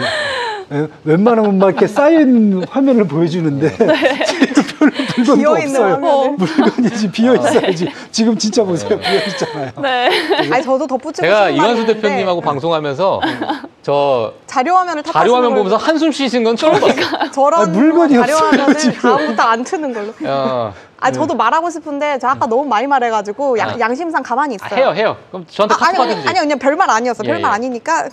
해요? 아니 그냥 관세 불확실성 이렇게 어려운 상황 속에서 채용을 강력하게 돈 많이 줘가면서 한다는 게 저는 과연 차별화된 모먼트일까? 괜히 지금 비용만 나가고 있는 게 아닌가? 약간 이런 생각이 그냥 든다. 그 아마존 걱정하는 거죠? 그래서 아마존이 이래도 될까? 어떻게든 따라가려고는 이거 하는데. 차별화 맞을까? 약간 이런 느낌? 배달은 많을 수 있어요. 그럼 다행이네요. 제가 아마존 걱정을. 야, 방송이 지금 13분이나 남아있어. 그러니까 저 지금 방송 시간 확보를 위해서 말 안 한다고 했잖아요. 자, 농담입니다. 자, 농담이고, 저희 최보아 앵커가 오늘 이제 입이 터졌기 때문에 기업 이야기 하나만 더 들어봅시다. 안 해도 돼. 진짜 안 해도 되는데 시키니까 할게요. 아까 초반에 저희가 피자 얘기를 하다가 정말로 입이 터져버린 것 같아요. 실적 그 시즌 얘기가 잘못했어. 그래서 터졌어요. 자, 아무튼 종목 하나 볼까요? 애플 볼게요. 애플. 제프리스가 애플에 대한 투자 의견을 비중 축소로 유지하고 목표가는 기존의 $205에서 $203로 낮췄다고 합니다. $203라고 한다면 애플의 현재가 대비 약 17%에서 20% 가깝게 추가 하락을 한다라는 의미라고 보실 수가 있는데요. 이 제프리스는 애플에 대해서 주가가 앞으로 상승하기보다는 하락할 여지가 훨씬 더 크다며 애플이 연초 대비 약 2% 하락한 수준임에도 불구하고 애플의 밸류에이션이 매력적이지 않다라고 말했습니다. 예. 제프리스는 애플의 주요 부담 요인으로 관세를 지적하며 애플에게 불리하게 반영될 수 있다고 말했는데요. 네. 현재 스마트폰 관세 면제 상태가 변경될 가능성도 충분히 있으며 미국과 인도 그리고 미국과 중국 간의 관세 체계에 대한 불확실성이 시장에서 너무 과소평가돼 있다고 우려를 했습니다. 또 제프리스는 애플이 인도 생산분만으로 미국 내 아이폰 17 판매량을 모두 감당할 수 없으며 이 미중 분쟁이 장기화될 경우 애플이 미국 내 생산 확대에 대한 트럼프 정부의 압박을 받을 확률도 배제할 수는 없다라고 강조를 했습니다. 아울러 제프리스는 아이폰 17의 마진이 불리한 제품 구성과 원자재 비용 상승 등으로 마진이 그렇게 크지 않을 수도 있다라고 설명을 했고요. 아이폰 17의 판매 모멘텀이 출시 초기에 비해서 둔화된 상태라는 점도 함께 지적을 했는데요. 저는 최근 들어서 우리나라에서도 이런 이야기가 많이 나오더라고요. 아이폰 17의 내구성이 생각보다 별로다라는 후기들이 좀 많은 것 같은데 이것 때문에 좀 판매 모멘텀이 좀 이전보다는 위축된 게 아닌가라는 생각도 좀 드는 모멘텀이었고 여기에 대해서 애플에 대해서 우리가 그동안 아이폰 17에 대한 기대감이 많이 올라왔던 만큼 다시 한번 지금 현재 어느 정도 많이 팔린 상태에서 좀 재평가가 이루어져야 하는 시점이 아닌가라는 그런 생각도 한 번쯤 들게 하는 제프리스의 노트였습니다. 예, 알겠습니다. 자, 지금 많은 분들께서 아이폰 17에 대한 뭐 수요, 그러니까 구매 수요가 상당히 좀 많다라는 이야기가 그렇죠. 나왔고 오늘 제가 방송 전에 이번 이제 3분기에 대해서 이제 아이폰 판매량에 대해서만 조금 이제 이야기가 컨센서스로 좀 나왔어요. 네. 나오는데 역대 최고 매출을 기록할 가능성이 크다라는 이야기가 이번에 좀 나왔습니다. 물론 아직 실적 발표가 돼야 이제 명확한 어떤 숫자가 좀 나올 것 같은데 이미 지금 월가에서는 일부 이번 아이폰 17에 대한 수요가 과거 어떤 수요 대비해서 뭐 정말 월등한 뭐 그런 모습을 좀 보였다라는 이야기가 좀 나오게 되면서 물론 시장에서는 지금 반응을 하고 있지는 않지만 이런 부분이 좀 더 디테일하게 나오게 된다면 또 다른 또 모습을 보이겠지만 여전히 뭐 시장은 AI에 대한 기대감이 분명히 있을 것 같고 그리고 뭐 아이폰을 지금 혹시나 쓰시는 분들 아시겠지만은 17과 17 프로가 있잖아요. 네. 근데 이 17이 너무나도 잘 나와서 이번에는 그걸 노렸다고 그러니까 하더라고요. 기본 모델을. 네, 17 프로에 대한 수요가 오히려 좀 줄어들었다라는 이야기도 뭐 시장에서 나오고 있지만은 뭐 어떤 식으로 실적으로 좀 적용이 되는지는 좀 우리가 좀 지켜봐야 될 것 같습니다. 자, 그래서 애플 관련해서는 뭐 이렇게 또 정리를 해주시면 될 것 같고요. 자, 오늘 이완수 대표님께서 저희 프리마켓 뉴욕 시청자분들을 위해서 또 준비하신 종목이 있습니다. 네, 그렇죠. 네. 과거 이제 또 말씀하셨던 종목들을 보게 되면 몇몇 있습니다. 네, 몇몇 묵혀야 있는데 올라가죠, 저희들. 예? 묵혀야 좀. 맞아, 묵혀야 됩니다. 좀 올라가죠. 지금 묵은지가 되고 있기 때문에 좀 있으면 좀 그럼- 맛있어질 가능성이 조만간 크잖아요. 이제 뭐 줄 서서 이제. 그렇죠, 그렇죠. 네, 줄 지금 서서 장독대에 들어가 있잖아요, 그럼요. 지금. 예. 자, 오늘은 또 무엇을 장독대에 넣어야 될지 일단 요건 보도록 하겠습니다. 좀 담아놓고. 담아놓고. 이건 이제 바로 꺼내 먹을 수 있을 것 같은 느낌. 바로, 네, 바로? 바로. 알겠습니다. 왜냐면은 연초 이후에 네. 전혀 주가가 오르질 못했어요. 그래요? 그래갖고 그래요? 이제는 오를 타이밍이 되지 않았나. 예. 사실은 이제 제가 요즘 반도체 종목들이 사실 뭐 우리가 웬만한 종목들 이제 미국의 반도체 종목들 다 알아요. 그런데 항상 빼놓는 종목이 딱 두 가지가 있어요. 뭐죠? 아날로그 디바이스하고 어. 텍사스 인스트루먼트. 예. 아까도 텍사스 인스트루먼트 약간 그 걔네들은 이게 낄 자리가 아닌데 같이 약간 계속 들어갈 수 계속 있다라고 묻으시더라고요. 의견을 좀 내주셨어요. 왜 제가 이제 묶어드리냐면은 텍사스 인스트루먼트에 대해서 뱅크 오브 아메리카가 목표가를 하향 조정했어요. 근데 시장에서는 자꾸 호재가 나와요. 호재는 나오는데 뱅크 오브 아메리카는 목표가를 하향 조정하고. 그래서 아마 이걸 한번 지켜보시라는 측면에서 제가 한번 추천 종목으로 가깝고요. 텍사스 인스트루먼트 잘 아실 거예요. 이게 아날로그 및 인베디드 프로세싱 칩을 설계한다. 쉽게 얘기해서 우리가 잘 아는 이제 시스템 반도체를 제작하는 업체예요. 특히 이제 전력 쪽이라든지 자동차라든지 통신 관련돼 있는 시스템 반도체를 이제 제작하는 회사고요. 일단 중요한 것은 AI 반도체가 아니기 때문에 일단 시장에서는 일단은 제껴놓은 상태예요. 그런데 최근에 지금 보시면은 어느 정도냐면은 매출이 올해 같은 경우에 드디어 3년 만에 지금 흑자로 전환될 딱 조짐을 지금 보이고 있습니다. 저는 그래서 그걸 가장 먼저 지금 그 내용들을 지금 보고 있고요.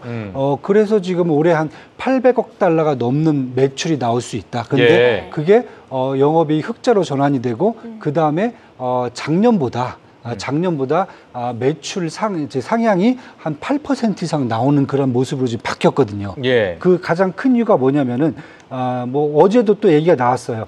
다른 쪽이 아니라 엔비디아하고 데이터 센터와 관련되어 있는 전력 효율화 솔루션을 협력을 하기로 나왔어요. 그러니까 앞으로 이제 데이터 센터 쪽에서 나오는 전력들 있잖아요. 여기에 대한 반도체를 통해서 효율화시키는 솔루션 제공이 아마 이제 이 텍사스 인스트루먼트의 가장 큰 비즈니스가 또 될 수 있다는 게 지금 하나가 나왔거든요. 그런데도 불구하고 뱅크 오브 아메리카는 어제 목표가를 208달러에서 190달러까지 확 낮춰버렸어요. 지금 주가는 현재 주가는 175달러인데 요 뱅크 오브 아메리카를 빼고 나머지 지금 전반적인 그 리서치 하우스들의 이제 목표 주가는 한 217달러 정도 돼 있습니다. 그리고 가장 높게 나온 데가 울프 리서치가 한 230달러 정도, 이 정도로 지금 나와 있고, 목표가가요? 예, 목표가가요. 그래서 지금 연초에 사실 못 올랐기 때문에, 그러네요. 예, 저는 만약에 요 회사를 본다라고 하면은 이 회사는 뭐 AI 어떤 매출에 따른 뭐 급격한 성장성보다는 본인이 하고 있는 비즈니스를 계속하면서 매출 구조를 좀 바꾸고 최근에 들어서 AI 쪽에도 계속 관심을 갖고 비즈니스를 하고 있기 때문에 아날로그 디바이스 같이 되게 천천히 움직이는 예, 그런 기업이고 아직까지 지금 시장에서 반영을 지금 못 받고 있기 때문에 네. 저는 만약에 이제 AI 반도체들 변동성이 좀 어느 정도 끝나면은 그 다음에는 레거시 반도체로 옮겨게 됐을 경우에는 아마 요 텍사스 인스트루먼트가 먼저 좀 적용을 받지 않을까 이런 생각이 한번